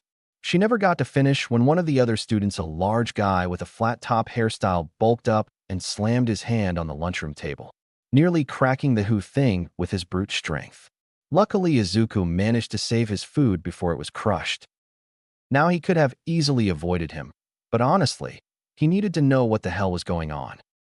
Hey, Midoriya, what the hell? You think you are top shit now because of yesterday? His large arms tightening the table as Izuku looked passively at the boy. Yesterday with the slime guy? What does that have to do with anything? He asked as this seemed to piss him off more. That's it. I'm going to. Mr. Kaido. They turned to see a teacher as he stood in front of them. You wouldn't happen to be picking on one of your fellow classmates now? Or using your quirk during school hours, would you? He asked as he glared at the boy. The boy flinched as he put the boy back down. And no, sir, we're just discussing things. That's all he said before he turned around and left with his posse. I'm terribly sorry about that, young man. Rest assured that student won't be bothering you again, the teacher said as he smiled at Izuku. This creeped him out as he had known this teacher for a long time and was perplexed on why he would bother to help him now when he never had on the past. Thank you. It's no problem. My student's safety is one of my top priorities after all, especially one that has such a promising hero career. He wrings his hands together and smiled. I must admit that it was a shock to see one of my own students being involved with that villain incident the other day. But I was even more surprised that you possess such a powerful quirk. It truly was amazing. So that's what it was. He realized now that's why everyone around him was treating him differently. Everyone had seen the incident last night on the news and how he managed to injure the villain. They had made the mistake in thinking that his armament Haki was his own quirk. Now, because of it, they were treating him like he was one of them. Like the past 10 years of bullying and isolation were nothing but a little mistake that could be swept under the rug. It honestly made him sick to his stomach. He got up from the table, ignoring the man as he decided to go eat somewhere else. The teacher tried to call out to him, but by the time he turned around the corner, he was already gone. Rooftop. Izuku sat on the roof of the school as he looked up to all the passing clouds above him, his mind wandering back to the last 10 years of his life and how just one day had seemed to change that. In the past, he had been ignored, bullied, and rejected from all forms of social interaction. He didn't mind so long as he had his training and his best friend that saw him as he truly was. So why did he hate it that everyone was treating him differently? He sighed as he looked up at the clouds that passed him by, the teacher's words still buzzing in his brain as he wondered what it would be like when he inherited All Might's quirk. How would people treat him when he actually did have a quirk? Would it be like it was with everyone being nice to him? Or would it be just like before he revealed his Haki abilities and he'd be the loser of the group? He honestly didn't know. A soft buzzing caught his attention as he pulled out his phone and found a text from Ochako. Yurikin, hey Deku, how are you? Deku, I'm fine. Everyone is treating me weirdly here. Yurikin, weird how? Deku, just different. People think I have a quirk now because of yesterday and are treating me different. I don't know how to respond. Yurikin, well, I don't think you should worry about what they think. Remember Sensei's lessons? Don't care what other people think. Just be the beast that you can be. Yurikin, best that you can be. Because one day they will know the real you. The Deku who can do anything. He smiled softly at the encouraging words from his childhood friend as he felt his mood lighten from her words alone. He was so glad that he had a friend like her and that she knew just what to say to make him feel better. Yurikin, school is so boring without you. I really wish we went to the same school, but only 10 more months until UA and you better be in there. Deku, you bet. We promised after all. Yurikin. Oh, by the way, your grandpa said he was coming up to visit in a couple weeks and said I could come too. My parents said it was okay and let me go so I could find a place to live when I get into UA. Isn't that great? Deku, absolutely. Can't wait. She left the message as he closed his phone, happy that the universe decided to lighten the mood with his best friend's encouragement and glad that he could talk to her about anything. That made him pause as he thought about All Might and One for All and the secret he would no doubt have to keep from everyone, especially her, and for some reason. He didn't like that. Oh man, I didn't think about that shit. He cursed as he looked up again at the clouds and wondered what he should do. The following Saturday, Dagoba Municipal Beach. Dagoba Municipal Beach was once a beautiful and lush beach that was the pride of the small area. However, due to the currents that picked up rapid amounts of trash from the coastline, it soon became a large junkyard, where illegal dumping became regular. This was the location that All Might had texted him as he waited for the man in the parking lot. But as he waited, his mind was still on the secret he would have to keep from his best friend and knew he had to talk to All Might about it. Ah, there you are, young Midoriya. Glad to see you are early. He turned to see the skinny version of his idol as he waved in his overly large coat. Well, you told me to be here by 5 a.m. So, I decided to get here a little early. I'm guessing my training has something to do with the garbage here? He asked as he nodded and turned to the rubbish. Correct. The reason I brought you here was so that we can begin training your body to withstand the power of One for All. Train my body? Withstand? What do you mean by that? He asked as All Might held up a finger. You see, One for All is unlike any quirk known to mankind. It is a culmination and crystallization of 8 other people that have used and added onto this power for generations.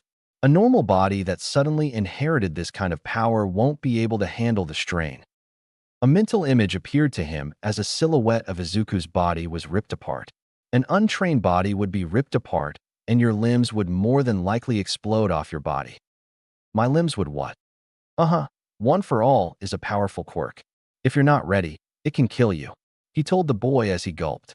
But, the man said as he recalled the incident 2 days ago.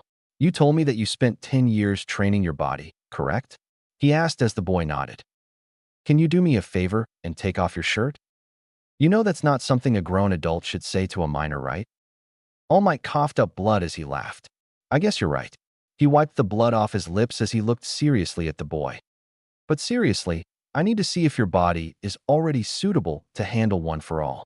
He nodded as he removed his tracksuit shirt and revealed his upper body still clad in a skin-tight t-shirt as it showed off the years of training he spent to attain Haki. Not bad. He observed the body and lifted up one of his arms. A lot sturdier than I thought it would be. Well, this will make it a lot easier for you to inherit my quirk. You may even be able to receive it right away," he said as Izuku gasped a little in awe. "Really, just like that?" Hmm. When I inherited one for all, my body was a lot sturdier that it made it easier for me to use it. When I first met you, I assumed you were one of those fanboys that didn't do a lot of exercises and would have a weak, lanky body. No offense. None taken. He waved it off. Anyway, seeing that you have a much sturdier body, you should be able to take one for all now. Not what I had planned, but never look a gift horse in the mouth. We can still use this space for training, but at least now you'll have a better grasp on it. So, he buffed up. Let's skip right to the award ceremony then. He reached for one of his hairs when Izuku raised a hand. Wait a minute. He stopped as he looked at the boy. There's something that's been bugging me. You said you could give me your quirk, but you never really explained how that works or what will happen to you. You said that 7 other people have had this power, but if that's the case, then where are they now and what happened to them? What will happen to you when you give me your power? What are you hiding? He asked as All Might stiffened a little. To be truthful, he hadn't expected the boy to question the transfer process of One for All or what it would mean for him, and he dreaded telling him the origin of it, as he didn't want to let the boy know of him. Not yet anyway. But from what he could guess, the boy wasn't going to let it go so easily as reporters trying to figure out his powers. He seemed too determined to just let it slide, not to mention it wouldn't do the kid good to hide stuff from him. The least he could do was tell him what would happen afterwards. He sighed before shifting back to his skinny form. Well, for one thing, the previous users are all dead, and it had nothing to do with the transfer, I can assure you. But the normal process of transferring this quirk is that the previous user will begin to lose One for All, which means when I give this to you, I will begin to lose my power, and I will no longer be able to be a hero. Izuku gasped at this as he stared at the man. He couldn't believe what he just heard. All Might, giving him his powers, would effectively end his career. He would be directly responsible for the end of the greatest hero this world would ever know. He would be the one that ended the era of All Might. Why, you've got to be kidding me. You're going to lose your powers if you give me your quirk? Why the hell would you try to keep this from me? How the hell could you expect me to be okay with this? Two can't accept your power knowing that. All Might shook his head as he pointed at the boy. Young man, I was going to lose my powers eventually when I found my successor. Whether it was you or someone else, the transfer of One for All would happen. There's no getting around that. And I can't keep doing this forever. I'm on borrowed time as it is. Point is that one way or another, I will no longer be the symbol of peace. Which is why I need you to take this power and become the next one. Izuku shook his head as he could not believe this. How long until you lose your powers? The man sighed as he held up his fingers and counted.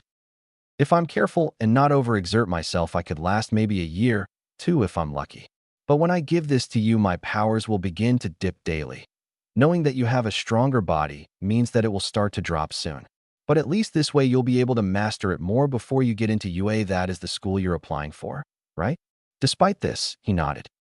Well, UA is not the easiest school to get into, and you'll be going up against those that have had years of practice with their quirks. Your abilities may give you an edge, but when it comes to One for All, you'll need all the advantage you can get. Izuku shook his head as he gripped his fist. But I can't do that, knowing that you'll lose your powers. 2 can't be responsible for your end, I can't. The pro hero looked at the boy before he placed a hand on his shoulder. Young Midoriya, do not feel bad about this. One or another, this was always going to happen. At least I know that I'll be giving my quirk to a truly worthy successor. You've already shown me your heroic heart and your utter determination. I know you'll be able to do this. Izuku listened as he shook his head and looked out onto the ocean. The large piles of garbage blocking the rising sun as it began to peek over the edges of the pile. He looked down at his hand as he processed everything he was told and gripped it tight. All Might, he said as he turned to the man. I will take your power, but can we at least hold it off for a bit? Just until I feel like I'm ready to take this power from you. I don't want to be the reason you can't be a hero anymore. To do that would not be very heroic of me. I'm sorry. A tear fell down his face as he felt he was disappointing the man who only looked at the boy and smiled. Okay, I can see that this was a lot for you to process and I apologize. I shouldn't have been so hasty giving you my powers. So, we'll make a deal. We'll hold off giving you One for All, but only for 6 months.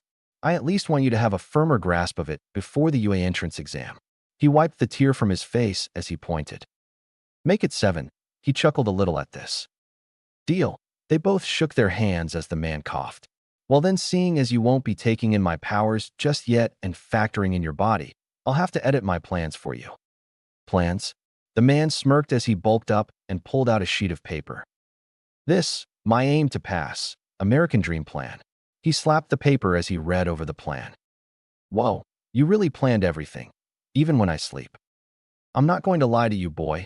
This plan is not for the faint of heart. It will be grueling and... This doesn't seem too hard. Yeah, I think this can work? All Might blinked as he stared at the boy.